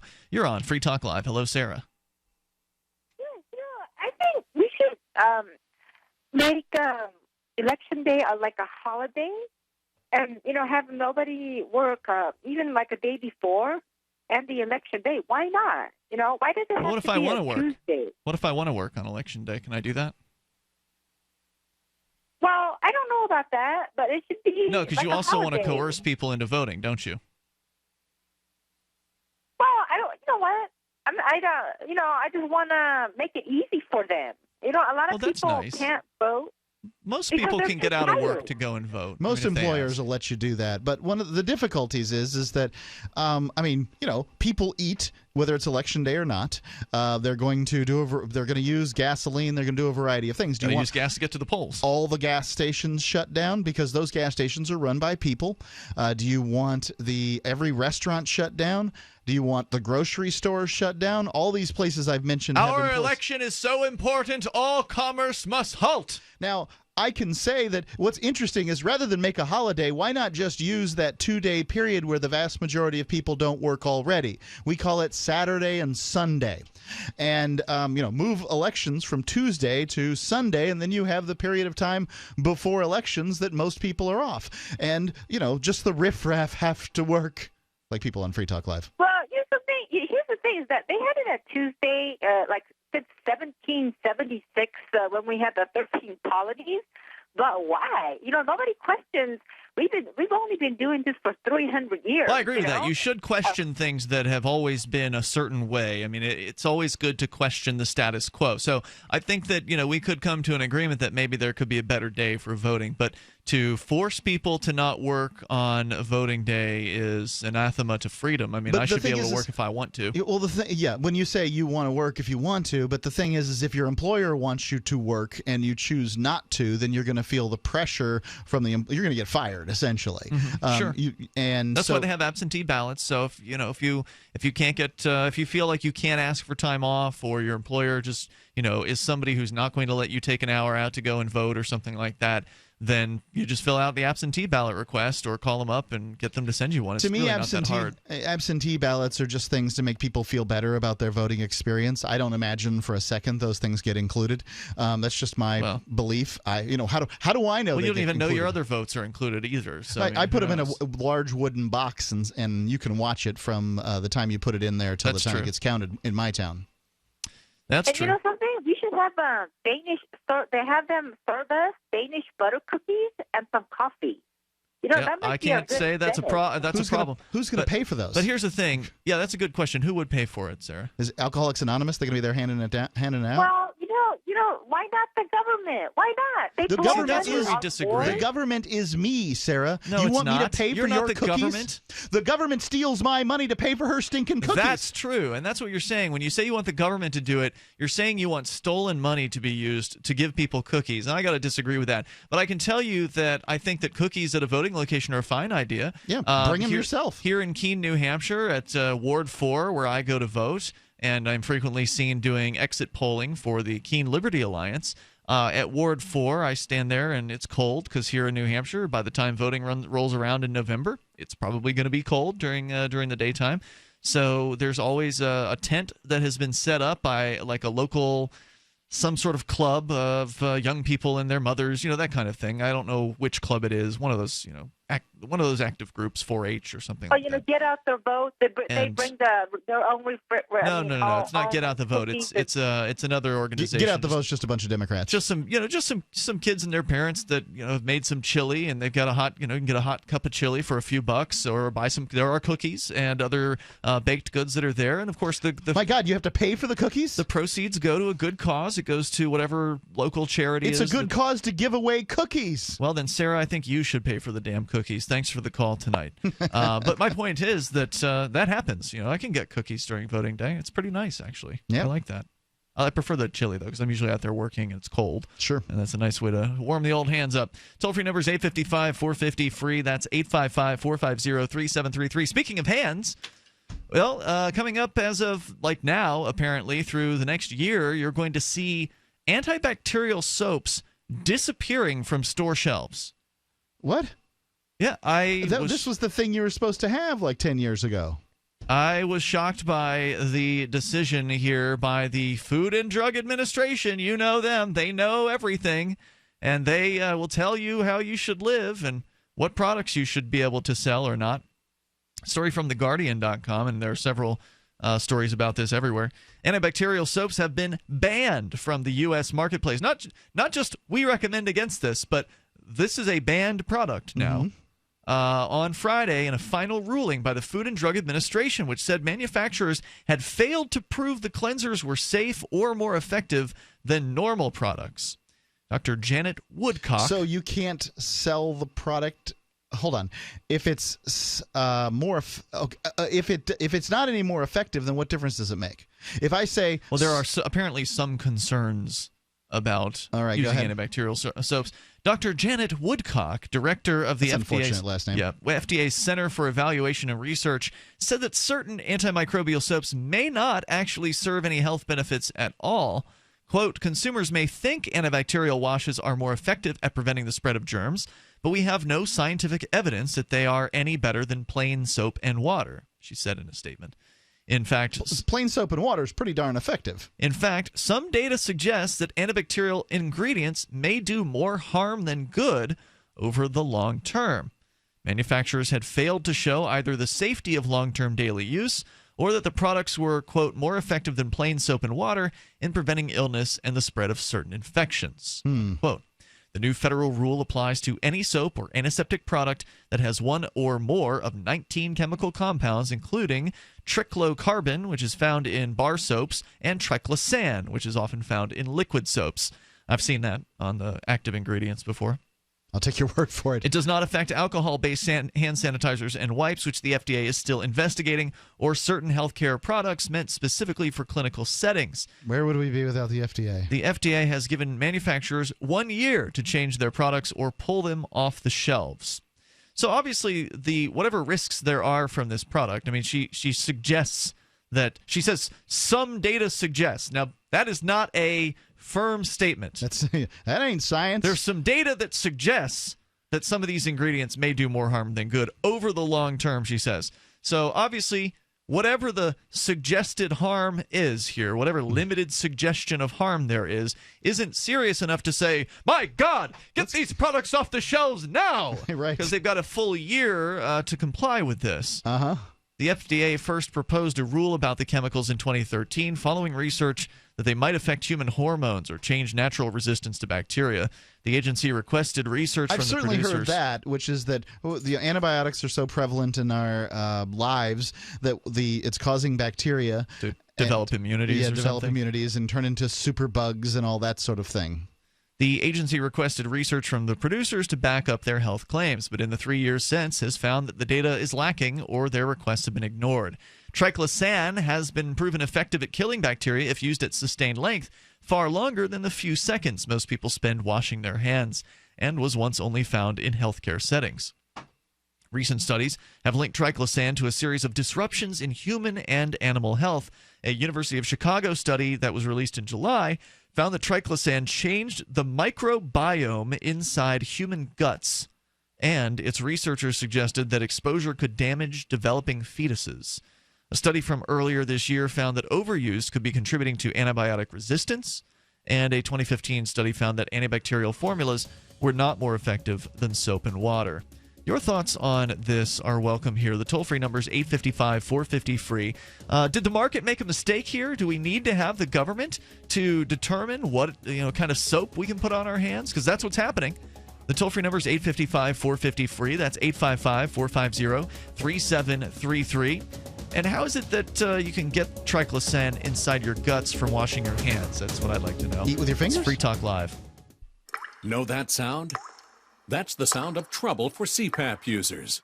Did you know that just one drop of water in your CPAP system can become a breeding ground for mold and bacteria? Breathe that stuff in and you're battling respiratory infections, allergy attacks, and more. But here's good news. SoClean.com has released the world's first and only automated CPAP cleaner and sanitizer. It's the healthier way to clean your system because it kills 99.9% of germs in minutes. For a limited time, you can try it risk-free for 30 days. Just call 1-800-951-9693. SoClean makes cleaning your CPAP a breeze. It's completely hands-free. Just pop in your mask, close the lid, and presto, your CPAP system is clean and fresh in minutes. Don't let one drop of water wreak havoc on your body.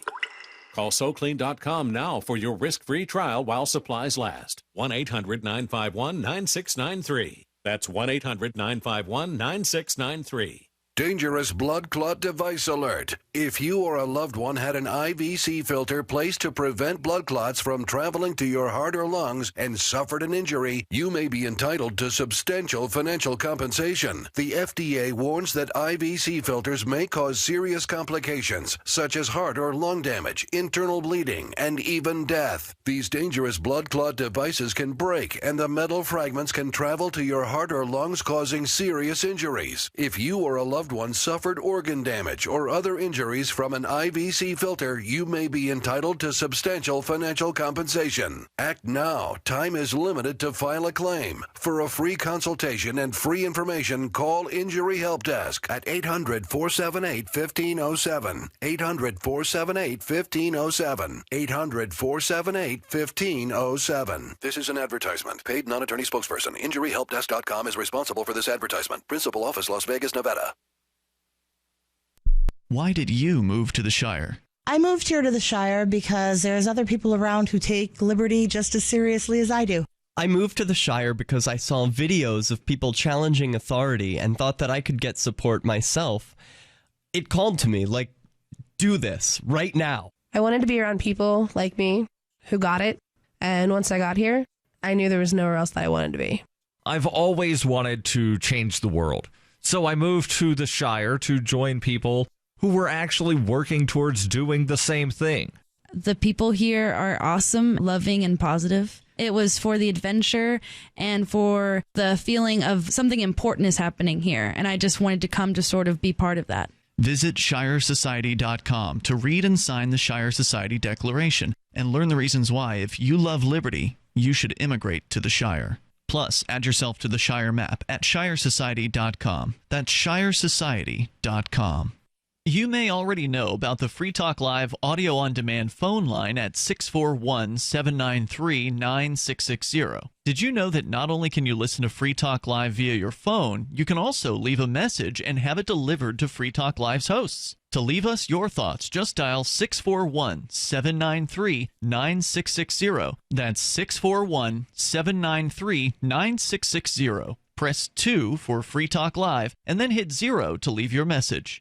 This is your Roberts & Roberts Brokerage Daily Precious Metals Update. In early trading Friday, gold is $9 higher at $1,325 per ounce, and silver is 36 cents higher at $19.31 per ounce. Bitcoin is currently trading at $575 US. If you've thought about buying gold or silver, but didn't know how or what to buy, we can help. Call Roberts & Roberts Brokerage today at 800-874-9760, or visit us online at rrbi.co. While our satellite channel is free to listen to, it's not free for us. You can help us cover our satellite costs with the chip-in on the right side of the page at lrn.fm.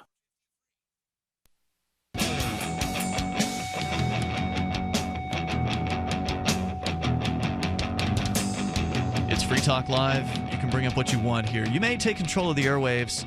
Did you wash your hands first, though, before you dialed the phone? Toll-free number 855-450-FREE. I'm not one of these germaphobes or anything like that, but I've used the antibacterial soaps just because that's what there is. Like 10 years ago, this was the thing you had to have. I mean, was it? That was the idea. Was you had to have the antibacterial soap. You wouldn't want a regular soap. I think you had to look for it. Now, I like the foamy stuff. Can they make the foamy soap without the antibacterial? I presume they can. I know they can because my wife is against this antibacterial. Oh, so she's one of these. Well, she wouldn't choose to legislate it, but she's against it. Now, why? What are her reasons for it? Because of what it does, sort of on a global scale. It increases the bacteria's immunity to whatever the stuff is, or that kind of thing. The claim here is that a study found that overuse of triclosan, whatever that means, is someone who's overusing it, one of the obsessive compulsive people who's washing 100 times a day or 20 times a day or whatever. What does it mean to overuse? But anyway, it could be contributing, they say, to antibiotic resistance. They also say that triclosan changes the microbiome inside human guts, and research suggested that exposure could damage developing fetuses. And that's when she stopped using it. Before she got pregnant, she decided, none of this in the house, and so we don't have it. And she got the foamy pump stuff that's not. Yeah, we've got the foamy pump stuff. Oh, good. I love the foam. She has some foamy pump stuff that she adds, like her essential oils or something to, and it smells very nice. It smells like grapefruit or something. I don't know. It's I'm well taken care of. I may not know what the hell's going on as far as the soap and the toilet paper and these sorts of things, but I must say it's all taken care of quite well. So I tend to agree with her because she spent a little bit of time on this, but at the same time, and so I tend to agree with this ruling, except for the fact that it's forcing people to do something. Right. There will likely be some sort of penalty for any company that does not phase its product off the shelves or change the formula. Right. So, I mean, this is... If the antibacterial stuff is really just marketing and actually might be harmful on a global scale, I wonder how the free market deals with that. Because companies are always trying to add... Remember when certs had Retsin? They don't anymore? I don't know. I haven't had... Do certs even exist? Hell if I know. What was that stuff that Tetraline that they were putting in... Techron? That in Chevron gas? I mean... Just rename that BS. Every gasoline has some kind of cleansers in there, but it's Techron. Marketing. Marketing speak. Right, that sort of thing. So, I mean, if these antibacterial things, the addition of them are simply to sell soap and to give a leg up on the competition, I get why they would choose to do it, but it may have... Well, this is why we need organizations like Consumer Reports. Companies that do independent studies, and they look at the quality of products and the claims that are made, and then they put that information out there. Now, of course, the people who are the do-gooders are willing to use the threat of force to do what they believe is good. They don't think that's good enough. They say, well, Consumer Reports may find out about what the truth is about this item, but that doesn't mean they can effectively propagate it or make sure that people follow their advice. So that's where they see the value of the government, is that they will put a gun in somebody's face and say, hey, this stuff could be bad. I can see the value. Don't we need that, Mark? In this circumstance? Do we need it? I think that this is one of the areas where everybody's all about, we need the government out of our lives except these areas. This is one of these areas that you've got my attention on. I think that the government can be far more efficient in weeding out people's their propensity to want this better product. So if you've got the choice between regular soap and antibacterial soap sitting on the shelf, and you're a regularly informed consumer, not a well-informed consumer, just a regular one, which one are you going to choose if the price point's the same or a few pennies different? Choose the antibacterial. Right. It's because it's got a bonus feature. Yeah. Well, what if that feature is in fact harmful to the biome or whatever the hell it is? And I don't know the answers, but it seems plausible to me. So, just saying to companies, look, you got a year to get this crap off the shelves. I don't think it's the worst and most tyrannical thing a government has ever done. Well, all government programs are backed by the threat of force. Sure, there's going to be men with guns that show up if they don't do what they say. This is not a suggestion. That's agreed. It is absolutely a threat, but it's a very mild threat. It's a do this in a year, which shouldn't cost you anything threat. And it's not like this is going to be Pol Pot's killing fields, right? Well, that's because business people are obedient and they'll do what they're told. Soap executives out and kneeling them down and shooting them in the head. Are obedient and they'll do what they're told. Sure. If there was an executive who said, you know what, we have the right to sell whatever it is we want to, this is the land of the free, then there would be men with guns who would show up and force him to kneel. Well, the executive is selling soap not because he actually believes the antibacterial stuff works, but in all likelihood, I bet many of them do believe it. But in likelihood, he's selling it because it sells more bottles of soap for him. And that's the difficulty when you get into these situations. It was actually the tobacco companies that caused that set the rules so that tobacco companies couldn't advertise on radio or television back in 1971 or whatever that was set. They conspired to do that, and the reason was look, if we all just call a truce here for a second, then we won't have to spend all this money on radio and television advertising. And that was a benefit to them. In this case, it could very well be the soap companies conspiring to do this. I don't know the answer. But seems like a stretch. I don't know. I don't know the answer, but I can tell you that but I know the answer isn't force, Mark, and I'm not going to allow the idea that maybe the government got something right. Maybe they're right about this. We don't know. The lady isn't really saying here, Dr. Woodcock, Janet Woodcock, she's saying that there's some evidence, some data suggests that these ingredients may do more harm than good over the long term. A suggestion of some data suggesting is not, this is the confirmed truth. We know multiple scientific studies have confirmed the truth about this that we now know. I'm not willing to use the violence of the state or the threat of violence to change the marketplace. We need to use voluntary methods of persuasion to persuade companies to not carry products that are not good for people. I mean, I don't know if a company like Whole Foods would carry this product, for instance. Hold on. I think there are some examples out there of, say, pesticides that have been outlawed in the past. DDT. Right. So you can look at the pluses and the minuses. Which has been hugely helpful in a lot of developing nations. Right. Well, DDT, is how many people have died of malaria because of the outlawing of DDT? We don't know the answer to that. But you also some have. Some have. But you also don't know how many millions or tens of millions or hundreds of millions, billions of bees have been saved around the world because of the outlawing of DDT. You can't answer that. And that's sort of one of the difficulties in these circumstances.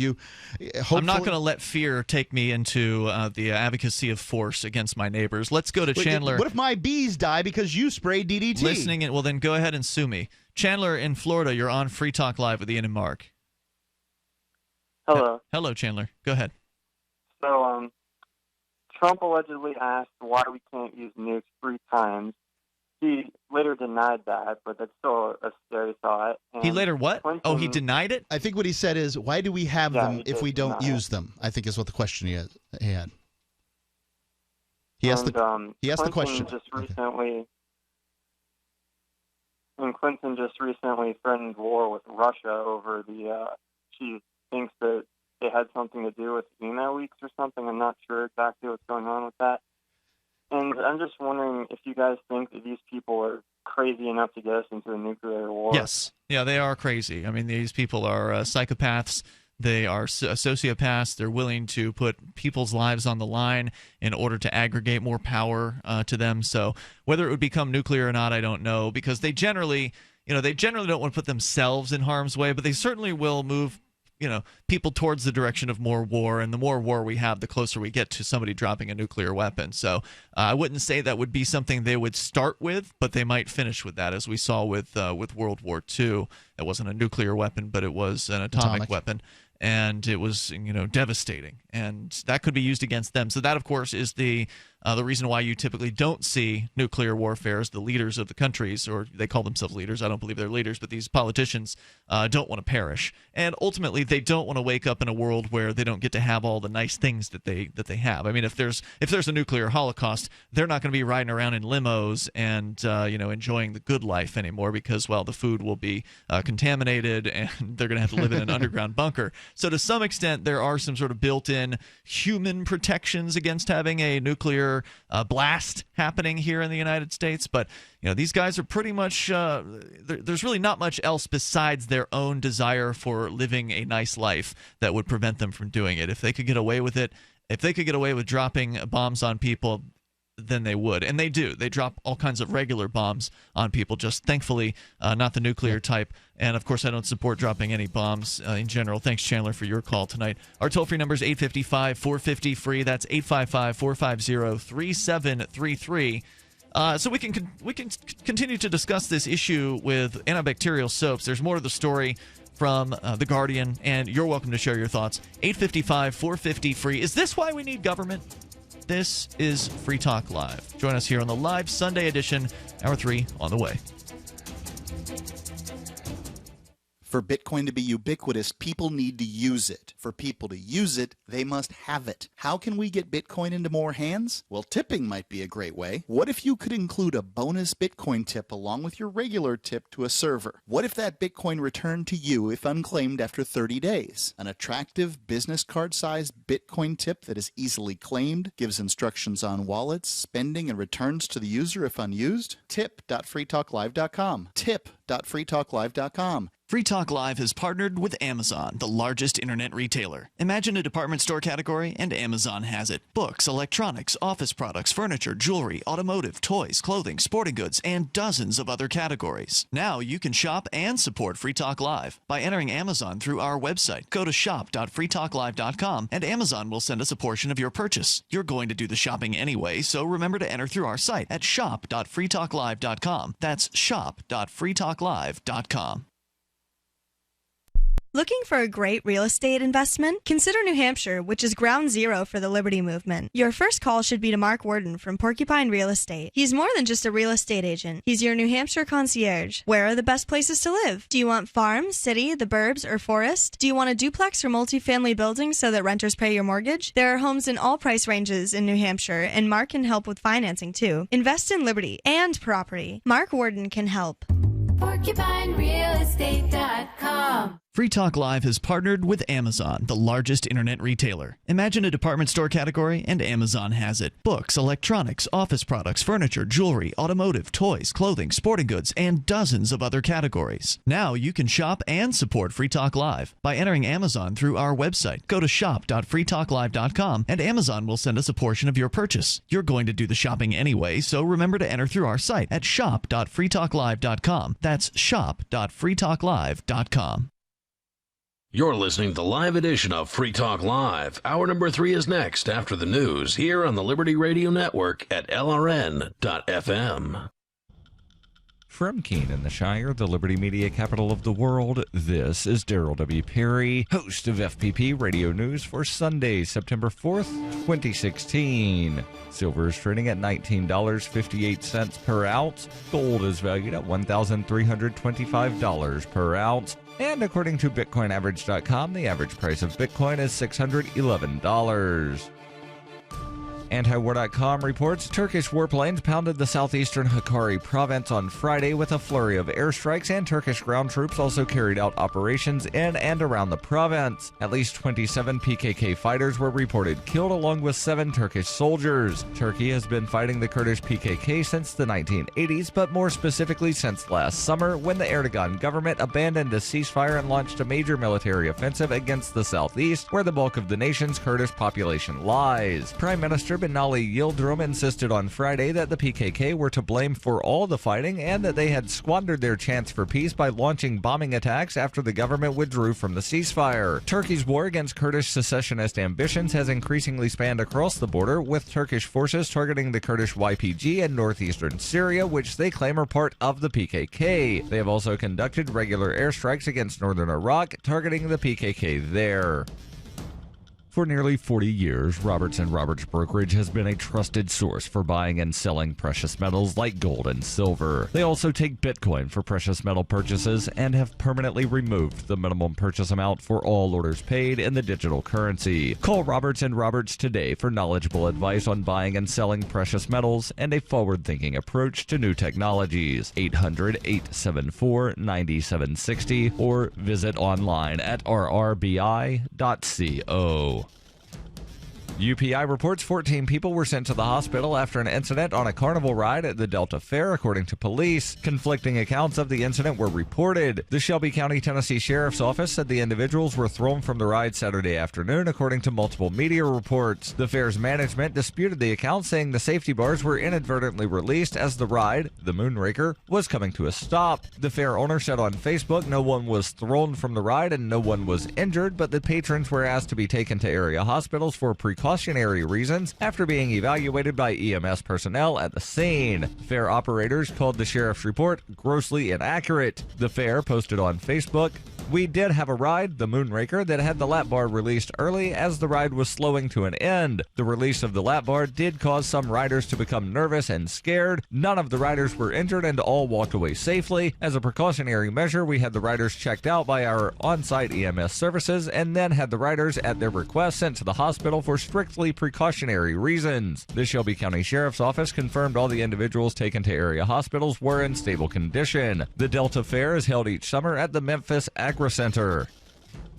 You can support FPP Radio by joining the Fans program. Fans are friends, allies, and numerous supporters. Fans help FPP afford to produce more original content. You can join the Fans program for as little as $1 per month through Patreon and get perks like ad-free versions of FPP Radio News and Peace, Love, Liberty Radio. To learn more or to join the Fans program, visit fans.fppradio.com. Reuters reports a powerful Atlantic storm strengthened on Saturday after passing over North Carolina's Outer Banks en route to the U.S. mid-Atlantic coast, where it was expected to spoil the Labor Day holiday weekend with high winds, soaking rains, and surging seas. Hurricane Hermine, classified as a Category 1 hurricane until it lost power while cutting across Florida and Georgia, was expected to push slowly up the coast before stalling off New Jersey, where it could linger for days. Forecasters at the National Hurricane Center said Hermine was expected to turn to the northeast with winds reaching hurricane forces of more than 74 miles per hour by Sunday evening. Daniel Brown, senior hurricane specialist at the National Hurricane Center, said it's going to sit offshore and it's probably going to be a tremendous coastal event with a dangerous storm surge and a lot of larger waves, probably causing significant beach erosion for the next few days. New Jersey Governor Chris Christie declared a state of emergency in 3 coastal counties of the state, which was devastated by Superstorm Sandy in 2012. Delaware Governor Jack Markle declared a state of emergency for Sussex County, which includes the coastal resorts of Bethany Beach and Rehoboth Beach. Utility companies reported on Saturday at least 250,000 households were without power from Florida through Virginia. A tropical storm warning extends from Virginia to New Jersey, and storm surges at the shores could reach up to 5 feet if they hit at high tide. This has been FPP Radio News, online at fppradio.com. Now, how much money will all those closeted Republican convention goers bring into the city, Marie? A lot. The average area prostitute normally makes around $200 to $300 a week jerking off truck drivers behind the bus station. I see. Next week, they are expecting to make 30 times that amount sucking off secretly gay Republicans. Wow. You figure the fact that these delegates are so repressed and filled with self-hatred, yes, they tend to like the filthiest, kinkiest sex acts imaginable. Oh, that's which right. tends to cost more. The average well-adjusted gay man has no desire to smear fecal matter all over his partner's face or be beat up by him. But that is exactly the sort of thing that these repressed conservatives are willing to pay top dollar for. Okay, as well as the services of transsexuals, I understand. Yes. A lot of the Republicans repeatedly call the prostitutes faggots or start crying after they've had sex with them. I suppose the prostitutes are shoring up on their politics so they can talk to the Republicans. Ha ha, Andrea, what do you think this is, Pretty Woman? They're just there to get right. Thank you, Marie Byron. RNC's always a good time. This is the Onion News Network.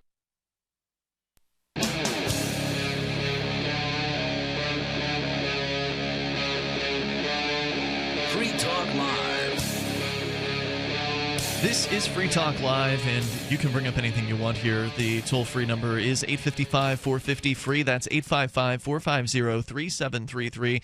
It's Ian with you. And Mark. It's the live Sunday edition of the show. If you're just tuning in the last hour, we shared a story with you from TheGuardian.com about the FDA, the Food and Drug Administration, has issued a ban on products with triclosan and other antibacterial ingredients. Antimicrobial soaps, they say, may not actually serve any health benefits at all, at least not more so than plain soap and water. And they say some data suggests that antibacterial ingredients may do more harm than good over the long term. And I asked the question, is this why we need to have a coercive state? Now, I don't think so, but that's what I think a lot of people are going to argue here.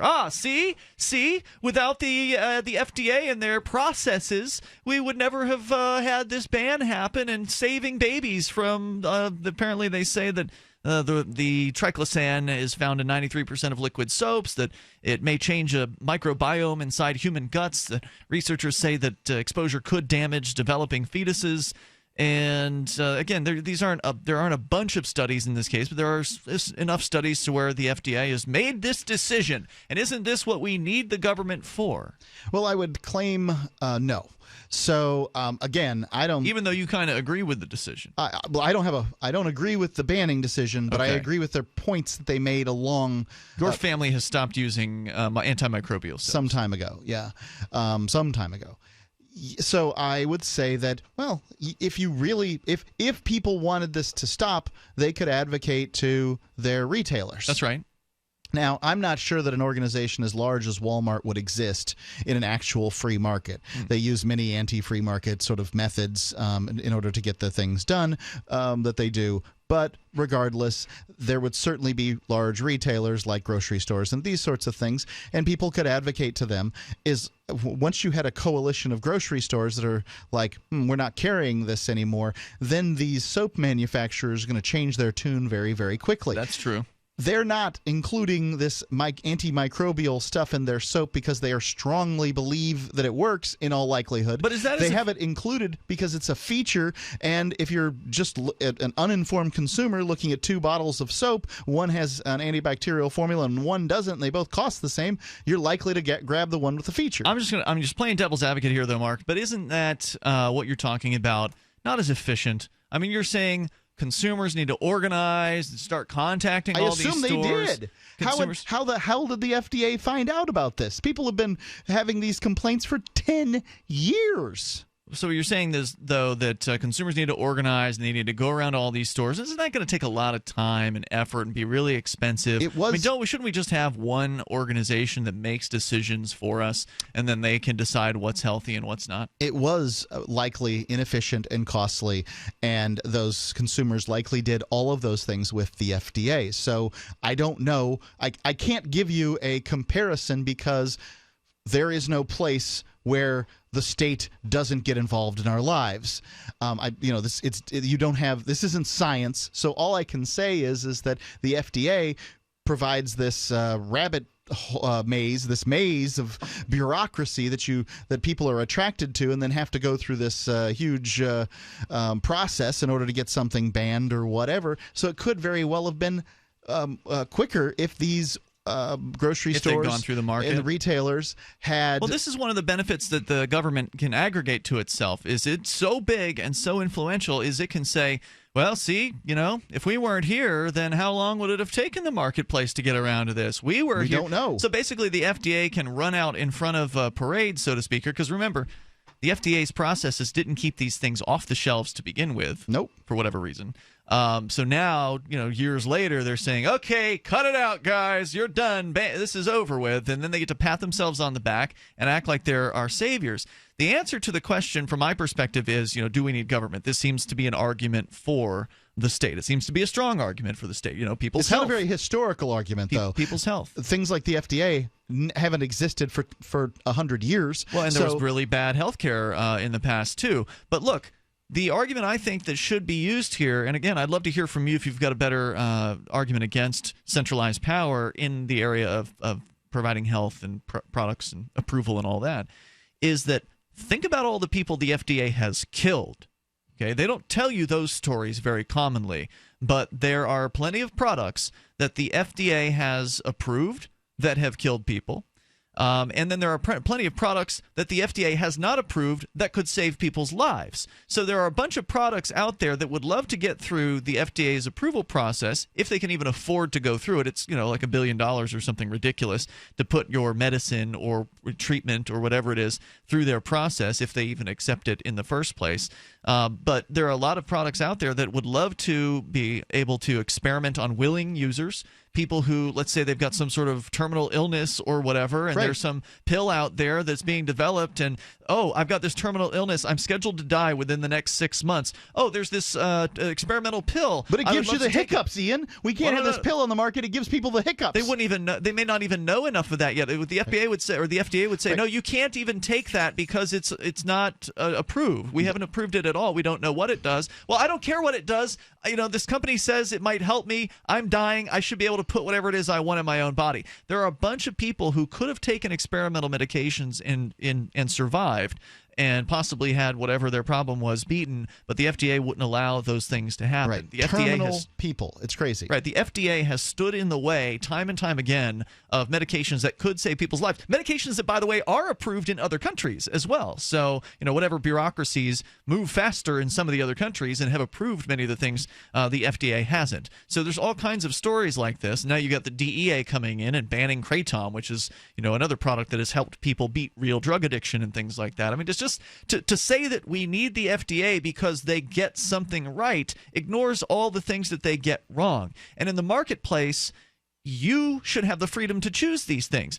Buyer beware. There are dangerous things out there that you can put into your body even with FDA approval. You still need to be careful. Just because there's a pill sitting there doesn't mean that it's necessarily safe to pop it in your body. You've got to consult with people that, are experts on these matters, and doctors and independent researchers and things like that. So look at the full picture. And when you look at the full picture of the FDA, there's a trail of bodies. I wouldn't disagree with you on that point, and you made it very clear. But the thing is that this isn't about uninformed consumers doing stupid things to themselves.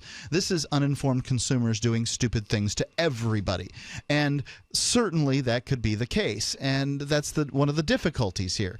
Who do you sue if every soap is antibacterial soap, and antibacterial soap adds to the antibiotic resistance of bacterias, and bacterias become stronger and faster than science can handle, which is to say we do not know that that's the case. I think science can handle it just fine.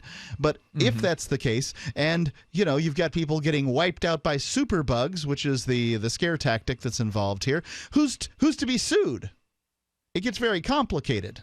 Well, like I say, buyer beware. I mean, I don't know if you necessarily...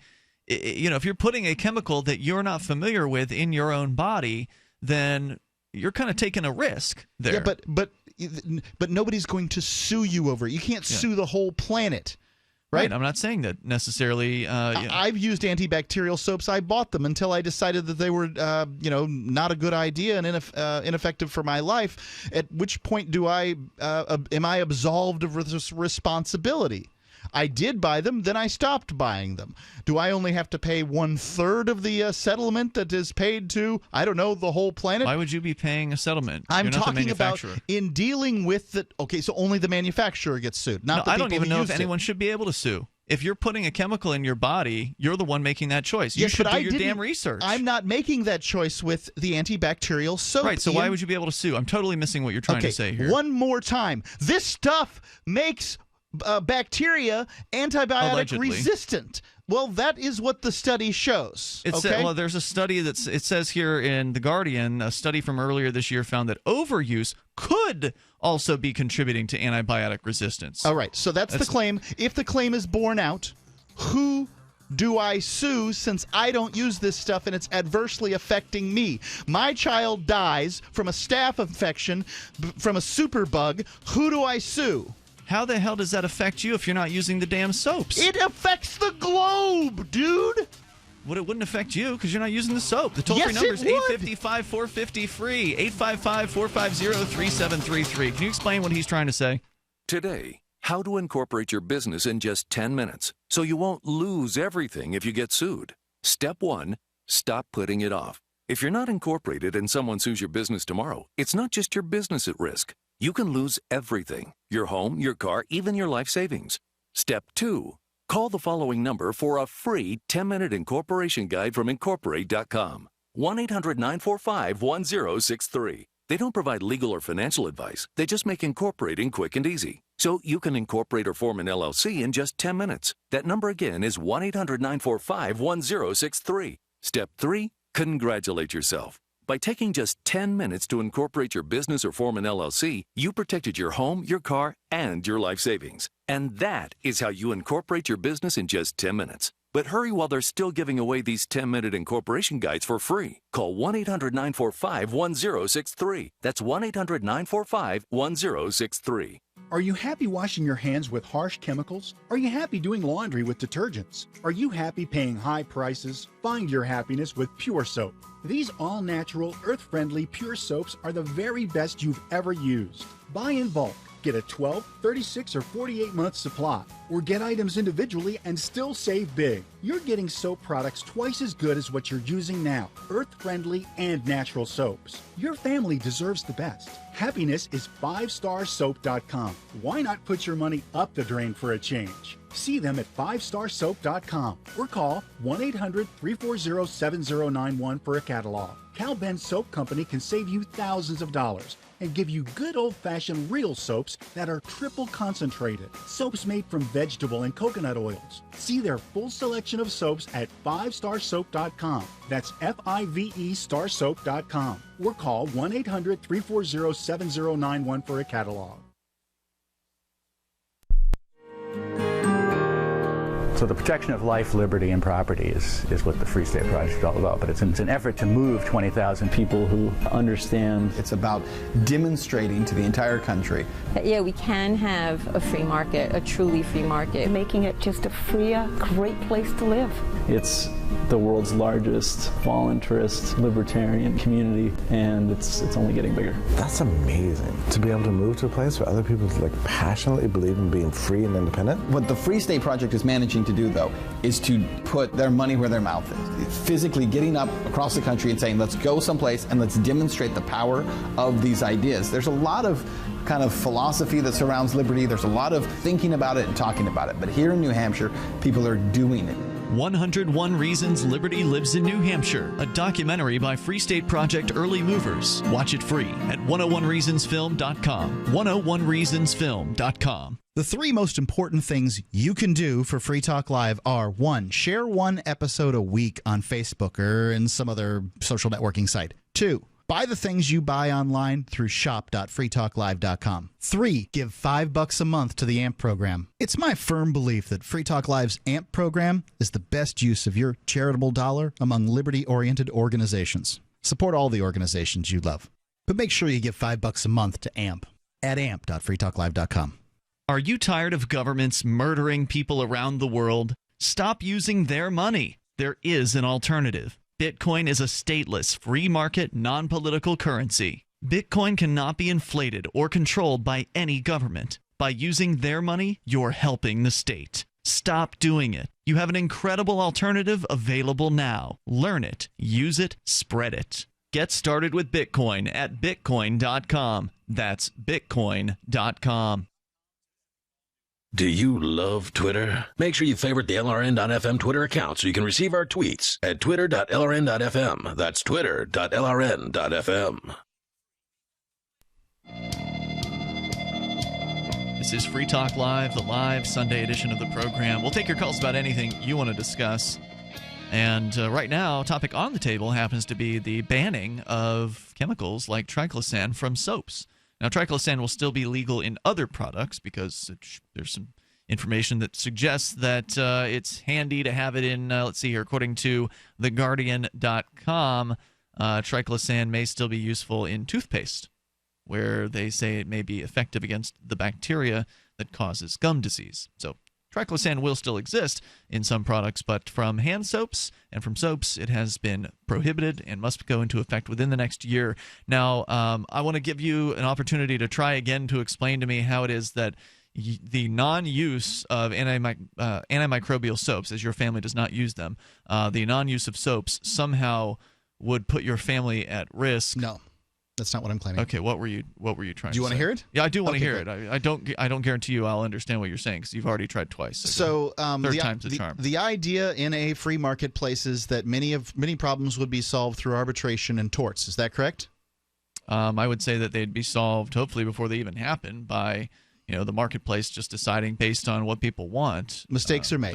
Sure, mistakes are made. And sure. Things are brought to market that probably shouldn't be, and they can be deadly in some cases. Mm-hmm. Certainly, some pesticides. There's good evidence for that.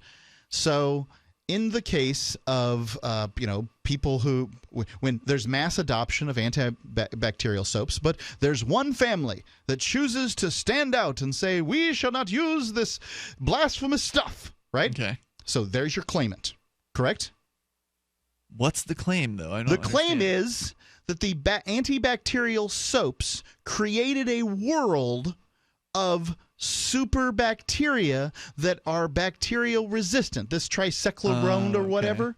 What it does is it's not useful with short-term applications. So you wash your hands, it takes you 10 seconds, right?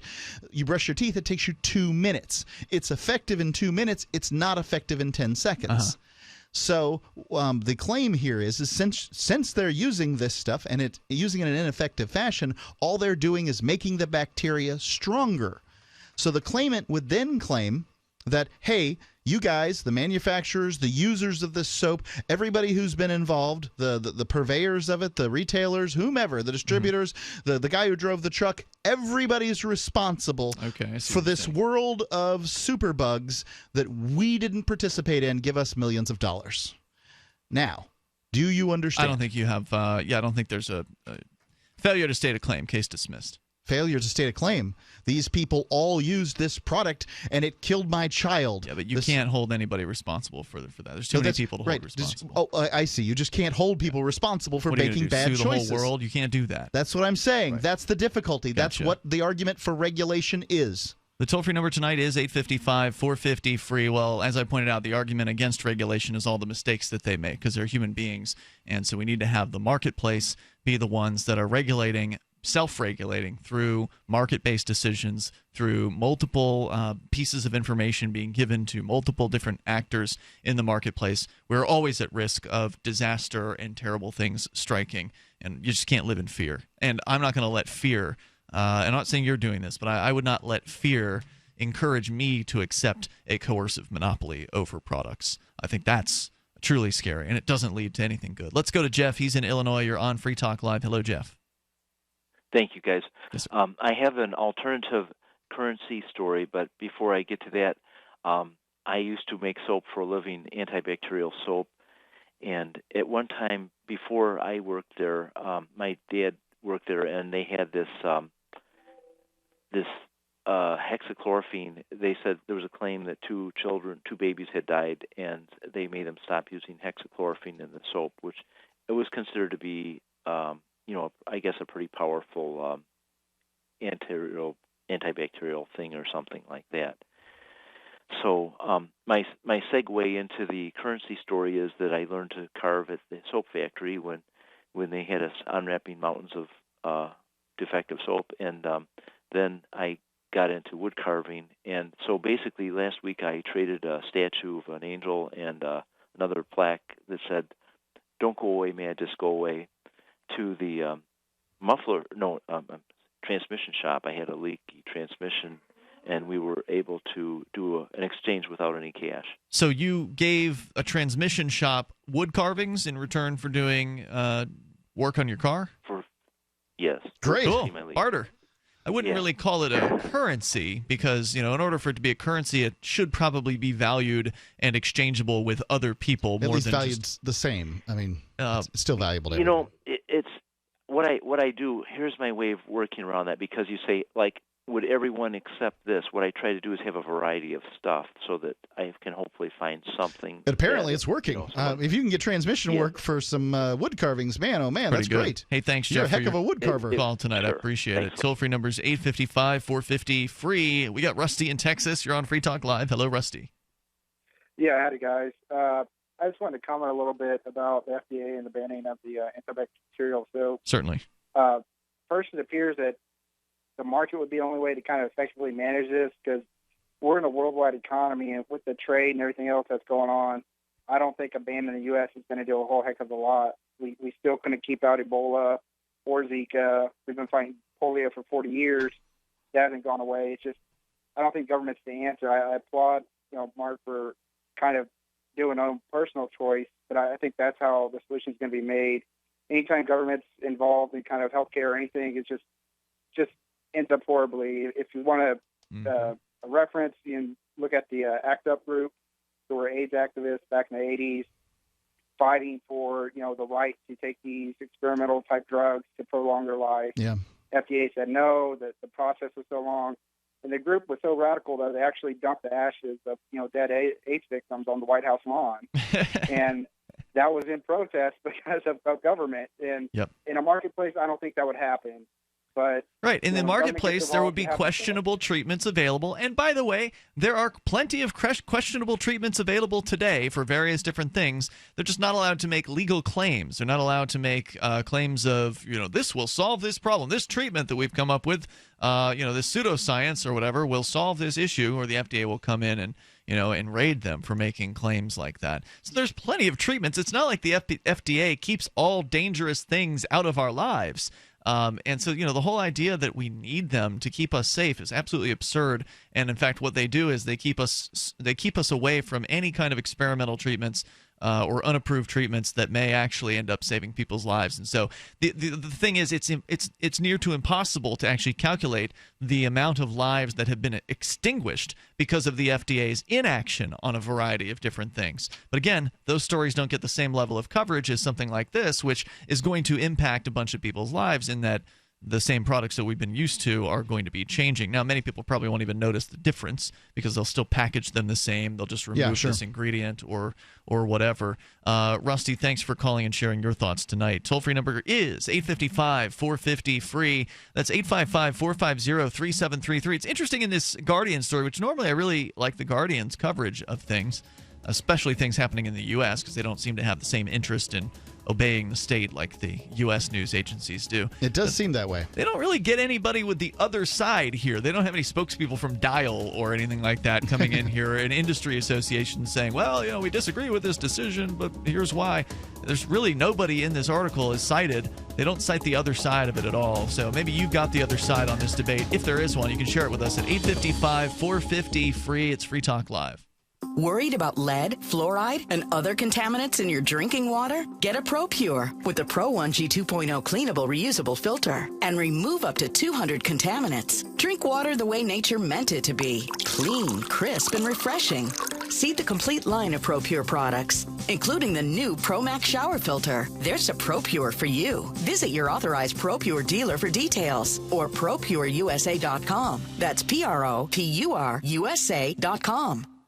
We use mobile devices right against our bodies every day, but growing scientific evidence has emerged showing serious health risks associated with exposure to EMF radiation emitted from these devices. The solution is Defender Shield, the most effective mobile radiation shielding ever developed. Defender Shield blocks virtually 100% of EMF radiation from cell phones, tablets, and laptops, and starts at just $64.99. Buy now at DefenderShield.com. For 10% off, use promo code GCN. DefenderShield.com, the worldwide leader in mobile radiation shielding. If you're looking for work, you know the math. There are many more applicants than openings, so you need to stand out, not blend into the blah, blah, blah your interviewer is hearing from your competition. Here's a tip. In your interview, you will be judged more by the questions you ask than the answers you give. Yes, do anticipate the obvious job interview questions and prepare concise, insightful, glass-half-full sounding responses. And you should interview your interviewer. Seem genuinely curious about what will help get results. With money and attention so scarce now, effective communication skills have never been more important. You want to cut through the clutter. For more tips for job seekers and making all the other conversations you have more productive, hit survivalspeech.com. I'm Holland Cook.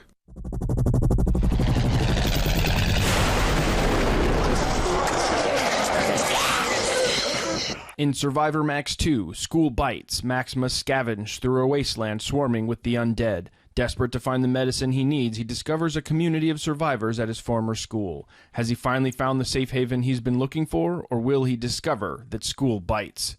Look for Survivor Max on Facebook, read reviews on Amazon, and read Chapter 1 at SurvivorMax.com.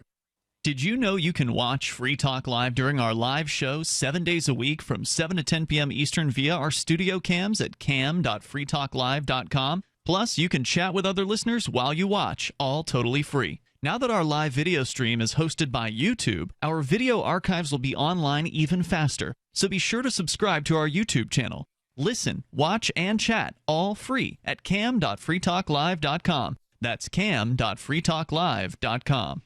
Free Talk Live. Hey, Jeff, what's up? South Florida, man, that's one of the best places to go out and have fun. There's nothing like going out and shooting a game of pool, drinking a few beers, and seeing some dancing girls. I mean, nothing quite like it, huh, Jeff? Nothing quite like it. Can't do that anywhere else in the country. I mean, only in Florida, Tampa, and Miami. Well, in most other places in the country, you can't do it all in the same building. Let me tell you something. South Florida, man, it's especially down in Miami. I mean, that's party station down there, guys. A lot of people don't even go out till around 11 o'clock or midnight. Lulu's Bar and Grill, they were selling these T-shirts.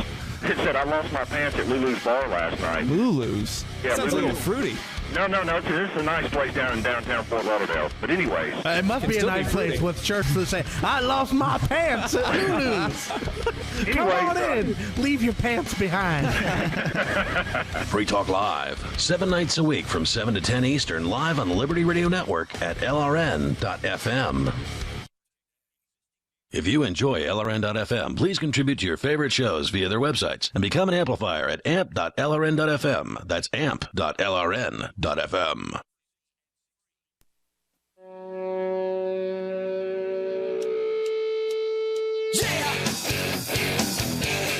Free Talk Live Sunday edition. Plenty of time for you with your thoughts.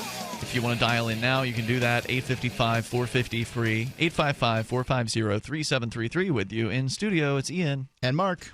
Liberland, the European micronation, has recently had recognition proposed by 7 Polish legislators. The Chicago Journal of International Law has released a 35-page essay making the case for statehood for Liberland. What is it? Well, it's a 3-square-mile plot of land in between Croatia and Serbia, where supposedly Croatia and Serbia don't claim the land. So a bunch of libertarians went in and said, this is ours now.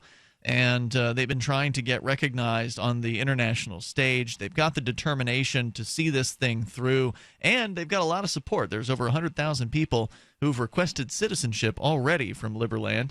But Liberland's a small place, so they're going to make sure that in order to get citizenship, you have to have substantially contributed towards its growth. So to learn more about Liberland, you can go to liberland.org, Liberland, liberland.org. As we go to your phone calls and thoughts, Mark is in Colorado. You're on Free Talk Live with Ian and Mark. Hello, Mark. Go ahead. Yeah, hi. Good evening. I just wanted to respond. I hear a lot of what's a common thought nowadays, and that is the government is inevitably a bad influence as opposed to the market, and I just don't believe that's always the case. You look at people and their healthcare choices. Older adults love their single-payer plan, which would be Medicare. If you try and take that away, you're going to hear strong opinions to the contrary. I'm sure you will. Yeah, and, there's times when we delegate as a republic or local governments that it's better to have a fire department full of professionals than just strictly a volunteer. You could do it either way, but we've made that choice. Most departments in America are still at least partially volunteer. Sure. Yeah, and so those are choices we've made as people through our government system. But I didn't make those choices. Okay. So don't include me in your we. I don't vote for these politicians, and I don't support the things that they do. And just because the FDA gets something right doesn't mean that that's the answer to how things should be regulated in society. Well, I think I'd rather talk about Medicare, and I think that's really important. So Medicare, currently the people that are getting Medicare, no wonder they like it. They put in about 33 cents for every dollar that's spent on them. I would really like to get a 66% discount on everything I do, too. Sure, absolutely. And so what I'm saying is that if you're not happy with a government, as the one gentleman said, he's backed away. He's not contributing or participating at all. Is that a good solution in a republic where the elected officials at this point are going to do whatever they want to do, which is usually based on money? Money is the bottom line here, the love of money being the root of all evil. Right, if you want to get something through the FDA, you better pay up. Oh, sure. No, there's big money. I mean, you look at the whole issue where they're raising the prices till people squeal, and then they back off and give you a coupon on life and death drugs. I mean, that's all. Well, blame the FDA for that, because the FDA raises the bar so high that only the most wealthy pharmaceutical companies can even submit their products for approval. So if you come up with some sort of cure for cancer in your kitchen, you're not going to be able to get it through their process because you don't have a spare $1 billion to put it through and 20 years to wait, or however many years the average approval process actually takes. So effectively what they've done is they've locked out small manufacturers. They've locked out mom-and-pop companies, anybody who can't compete with Merck and Pfizer and these big mega corporations, and that means we have fewer choices in the marketplace. They're actually killing people because they either won't even look at a product or they won't approve things that might not be that might not help everybody that uses them. And of course, not every product does help everyone that uses it. Side effects are just effects that they are not publicizing as well of these drugs. Sure. Well, and again, certainly the FDA is by no means a perfect institution. On the other hand, I'm just saying there are times when the role of government is a positive thing. And they can have an effect that's positive, but in order to have that effect, they had to threaten people to get their way. So if they steal money from people and then they use it to give somebody a surgery or help somebody eat or whatever it is that they're doing with that money, helping a poor person pay the rent for a month or something like that, it's still immoral because they stole it in the first place. So if I want to help somebody eat, I can contribute to the local food kitchen. That's just not true. The idea that it's immoral for you to have any obligation to the rest of society through the form of taxes, I don't agree with that. We're not all single entities with no correlation with our fellow man. No. The immorality is the threat of violence. How does the government get the moral right to decide what my obligation is to my fellow man? I mean, they claim that there's this social contract, but they write the contract, they decide the terms, they change it whenever they want. Well, and ask yourself, what kind of society would we have if everybody made up their own contract? I feel comfortable attacking women at night and having my way with them. Ridiculous. That's my idea of a good social contract. No, sir, contract. you don't understand. I'm just saying. God you're made man. Stating. Sam Colt made him equal. They're going to shoot you in the face if you try to attack them. Right. That's the issue. See, is I have a problem with violence. Okay, so you can see where violence is. You can see where violence is a problem when it comes to rape or robbery, and I agree with you there. But the problem is when the government's doing the violence and threatening violence against people, you're totally fine with it because you cast some sort of vote somewhere. And I'm trying to let you know that there is violence behind every government program, behind every single thing they do, even the purportedly good things or the better things that they do. And that's the problem that I have. If what you have is a good program or a good idea, then you shouldn't need to use the threat of violence in order to get people to go along with it. And that's the way the government operates, and it's not okay. Okay, well, and I respect your opinion. I just don't agree with it. Wait. What part do you? Whoa! What part do you disagree with? Do you disagree that there's violence backing every government program? That's right. I don't. Well, then you are just blind to it, sir. Well, let me ask you this. So this is. And I don't like you to tell me that I'm an idiot because I didn't say you were an idiot. I said you're blind to the violence. You are pretending like it's not there. Mark, well, go ahead. So the Nazis committed murder against the Jews, right? Yes, that's absolutely true. We all know that. So a government can murder, correct? Absolutely. We have our servicemen across the seas at our behest murdering fellow human beings. Not my behest. Because we believe it serves our policy. No, sir. Right, I got nothing to do with it. They're doing it on their own. No, they're doing it for politicians. They're doing it, and they're serving the United States of America, which is the government we have instituted here. I did not institute it. I didn't institute it. Okay, if we've instituted it, let's agree right now to get rid of it because it's using soldiers to murder people. I say let's get rid of it, but nobody listens to me because we didn't institute it. Some dead guys did, and they use that piece of paper to to make to give claim to themselves, but they don't follow it. This is an organization of criminals that might do some good things now and then. Now, I've got a point that I was trying to get to.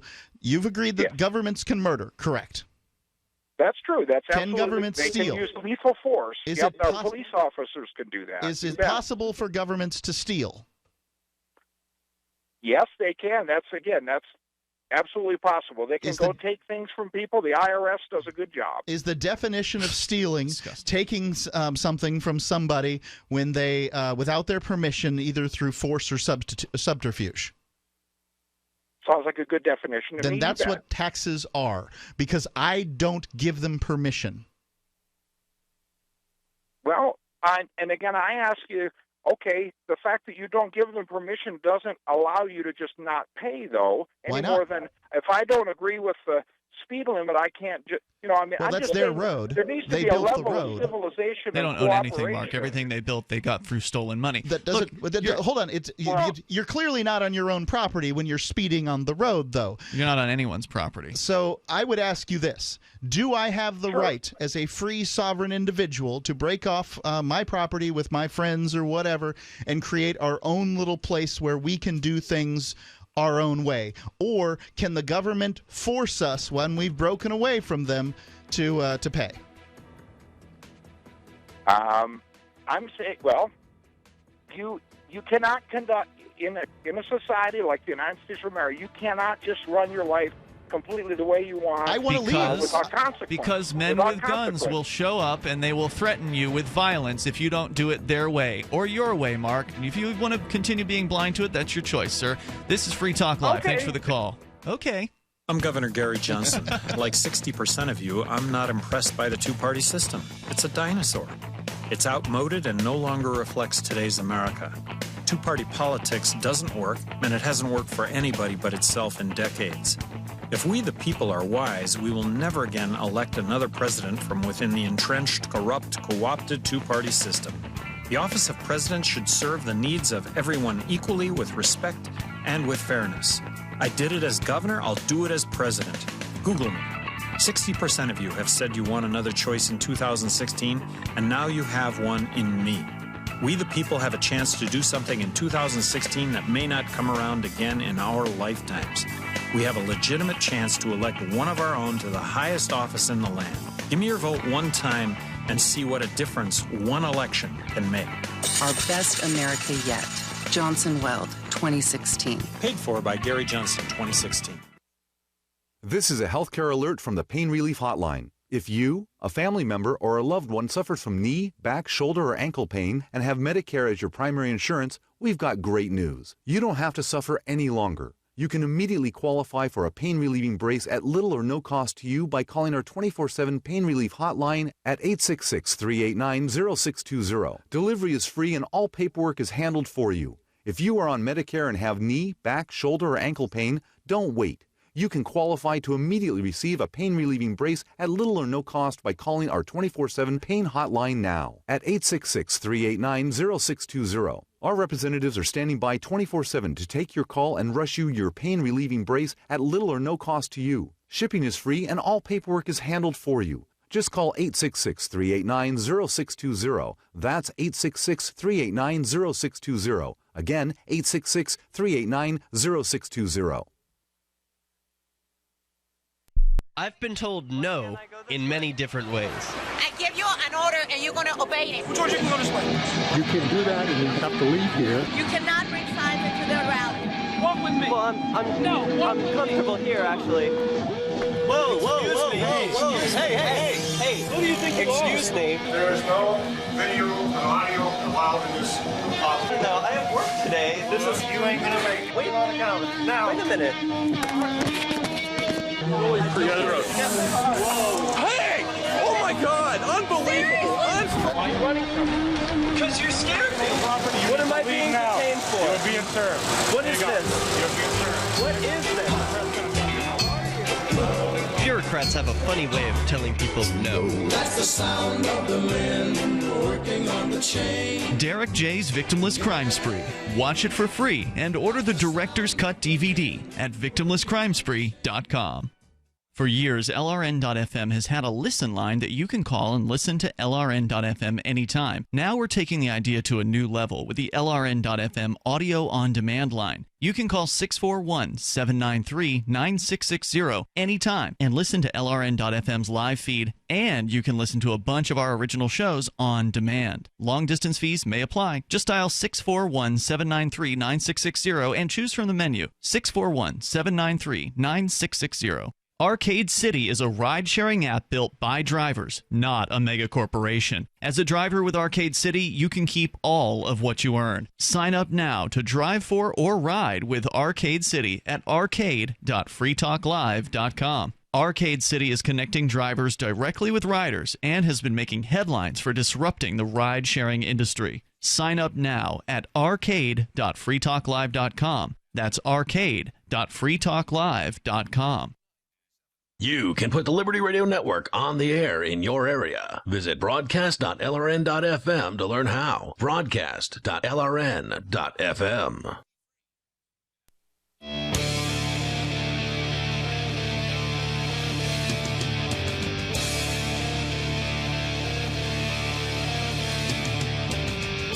This is Free Talk Live.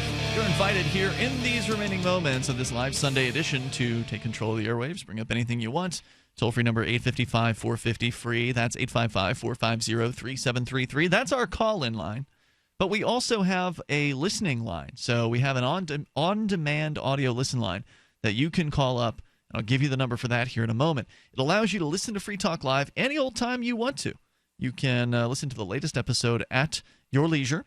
And also several other shows from LRN.FM, plus the LRN.FM live feed. They're all available for free to you, presuming you don't have to pay for long distance, because it is a long-distance number, and it is 641-793-9660, which is 641-793-9660. You put that in your smartphone or your dumb phone, and you can call any old time you want, 24 hours a day, and listen to your favorite LRN.FM shows and not have to spend any of your data. Because we have an official listening app as well, and you can listen through the app, but that costs you data, and if you're on the road a lot, you know that you might want to conserve that data if it's limited. So this is a great solution for you. As long as you've got unlimited long distance, no charge to using long distance on your phone plan, this is a useful number for you. 641-793-9660. Plus, you can leave feedback. So if you're listening to the show and you're inspired, you want to say something about the topics we're discussing, you hit 0 and then leave us a message. We might play it on the air, and I got to admit, I've been slacking on listening to some of these this week, so I need to get back into to just run through a batch of them and see what we got. But multiple hosts receive them, so if there's something that really stands out, usually one of us will say, hey, have you listened to that message yet? Yeah.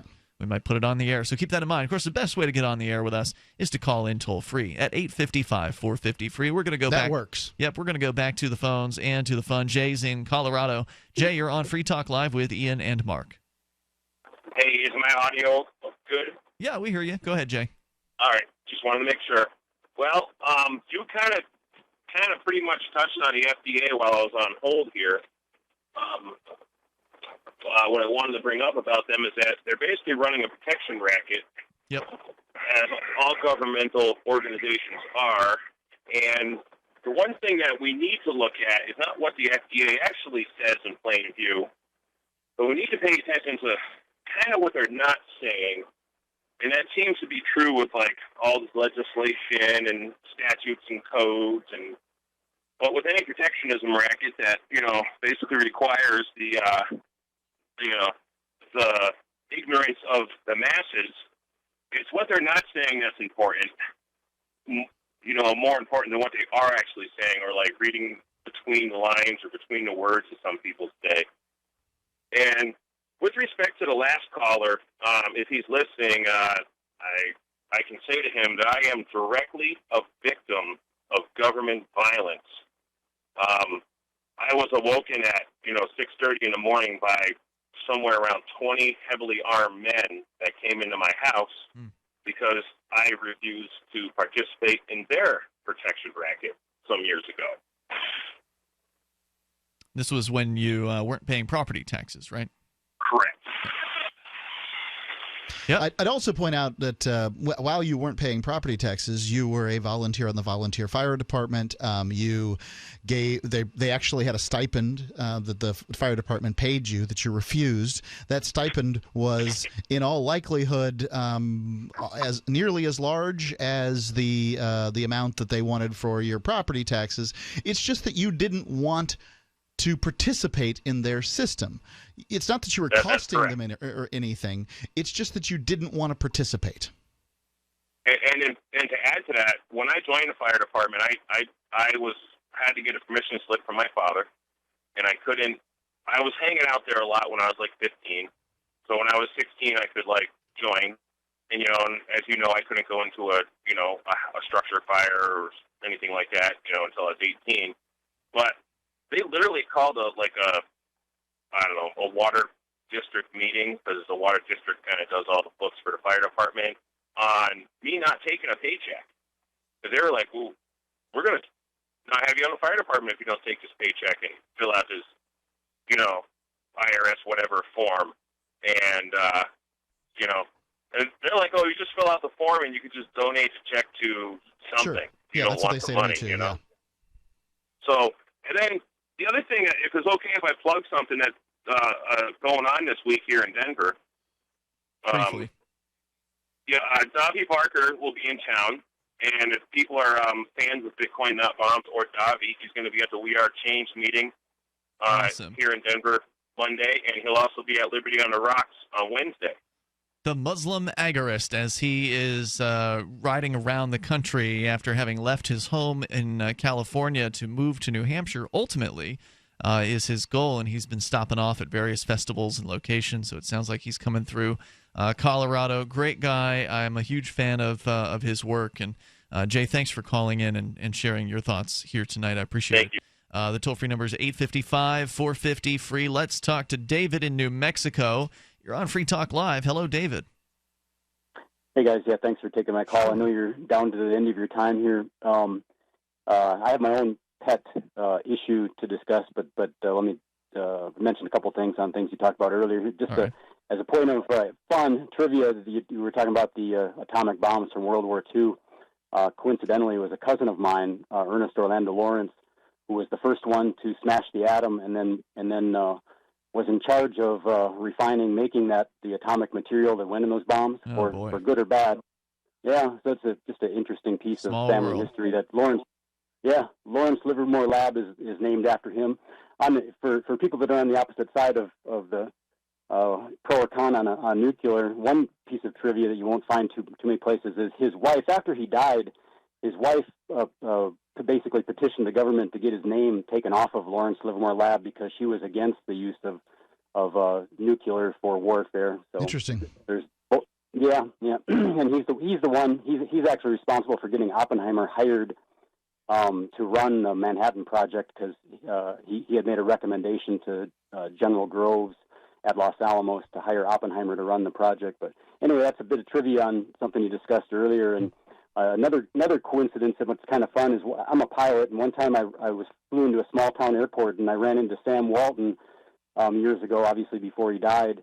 And Sam was a really nice guy, and before he died, the Walmart stores were not what they are today. Everything in his store was red, white, and blue USA. You couldn't find hardly anything made by sweatshops overseas. It was all, he prided himself on American-made stuff, and after he died, it all just evolved to what it is today. But that was rather cool. I had a face-to-face, one-on-one private conversation with the richest man in the nation at the time. So that was kind of interesting.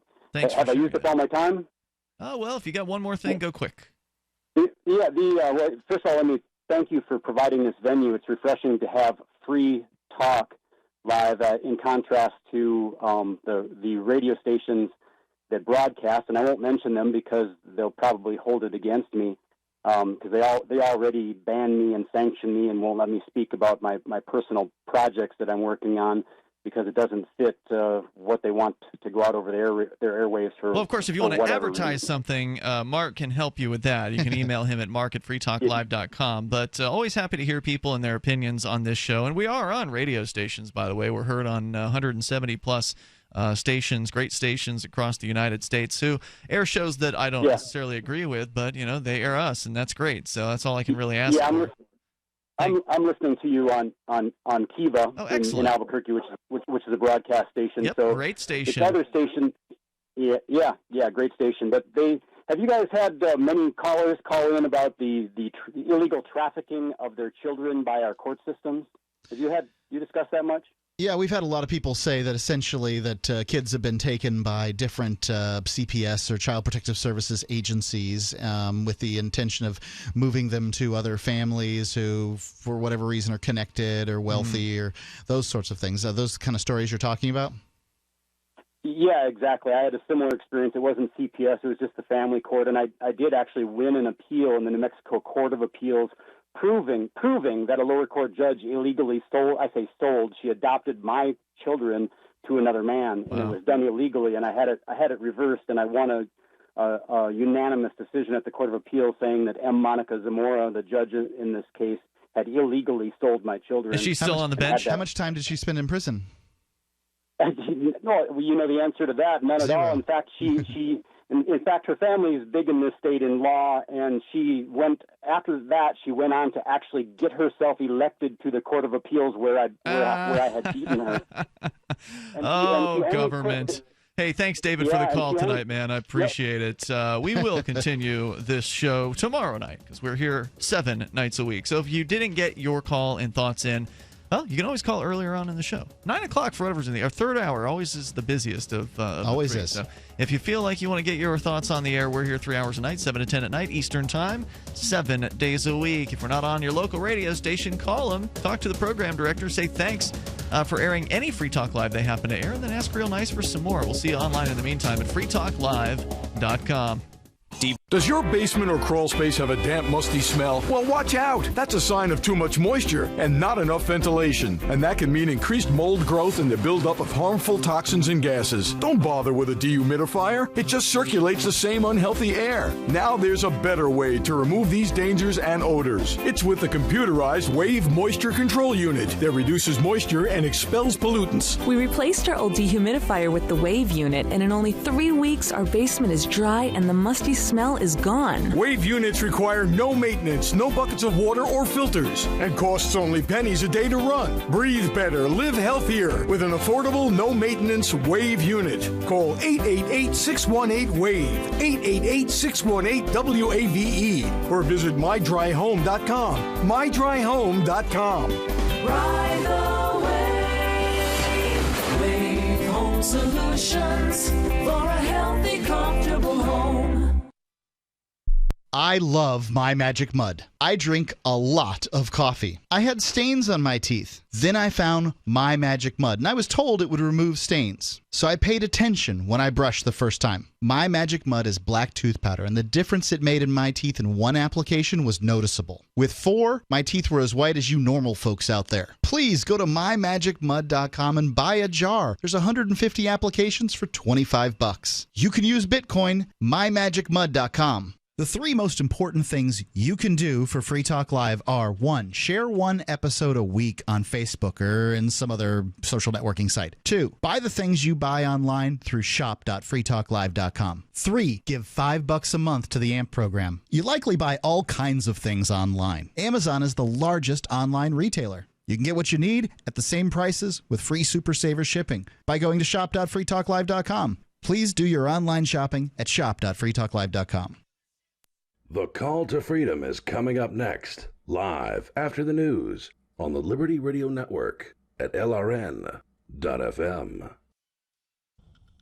From Keene in the Shire, the Liberty Media capital of the world, this is Daryl W. Perry, host of FPP Radio News for Sunday, September 4th, 2016. Silver is trading at $19.58 per ounce. Gold is valued at $1,325 per ounce. And according to BitcoinAverage.com, the average price of Bitcoin is $611. Antiwar.com reports Turkish warplanes pounded the southeastern Hakkari province on Friday with a flurry of airstrikes, and Turkish ground troops also carried out operations in and around the province. At least 27 PKK fighters were reported killed, along with 7 Turkish soldiers. Turkey has been fighting the Kurdish PKK since the 1980s, but more specifically since last summer, when the Erdogan government abandoned a ceasefire and launched a major military offensive against the southeast, where the bulk of the nation's Kurdish population lies. Prime Minister Binali Yildirim insisted on Friday that the PKK were to blame for all the fighting and that they had squandered their chance for peace by launching bombing attacks after the government withdrew from the ceasefire. Turkey's war against Kurdish secessionist ambitions has increasingly spanned across the border, with Turkish forces targeting the Kurdish YPG in northeastern Syria, which they claim are part of the PKK.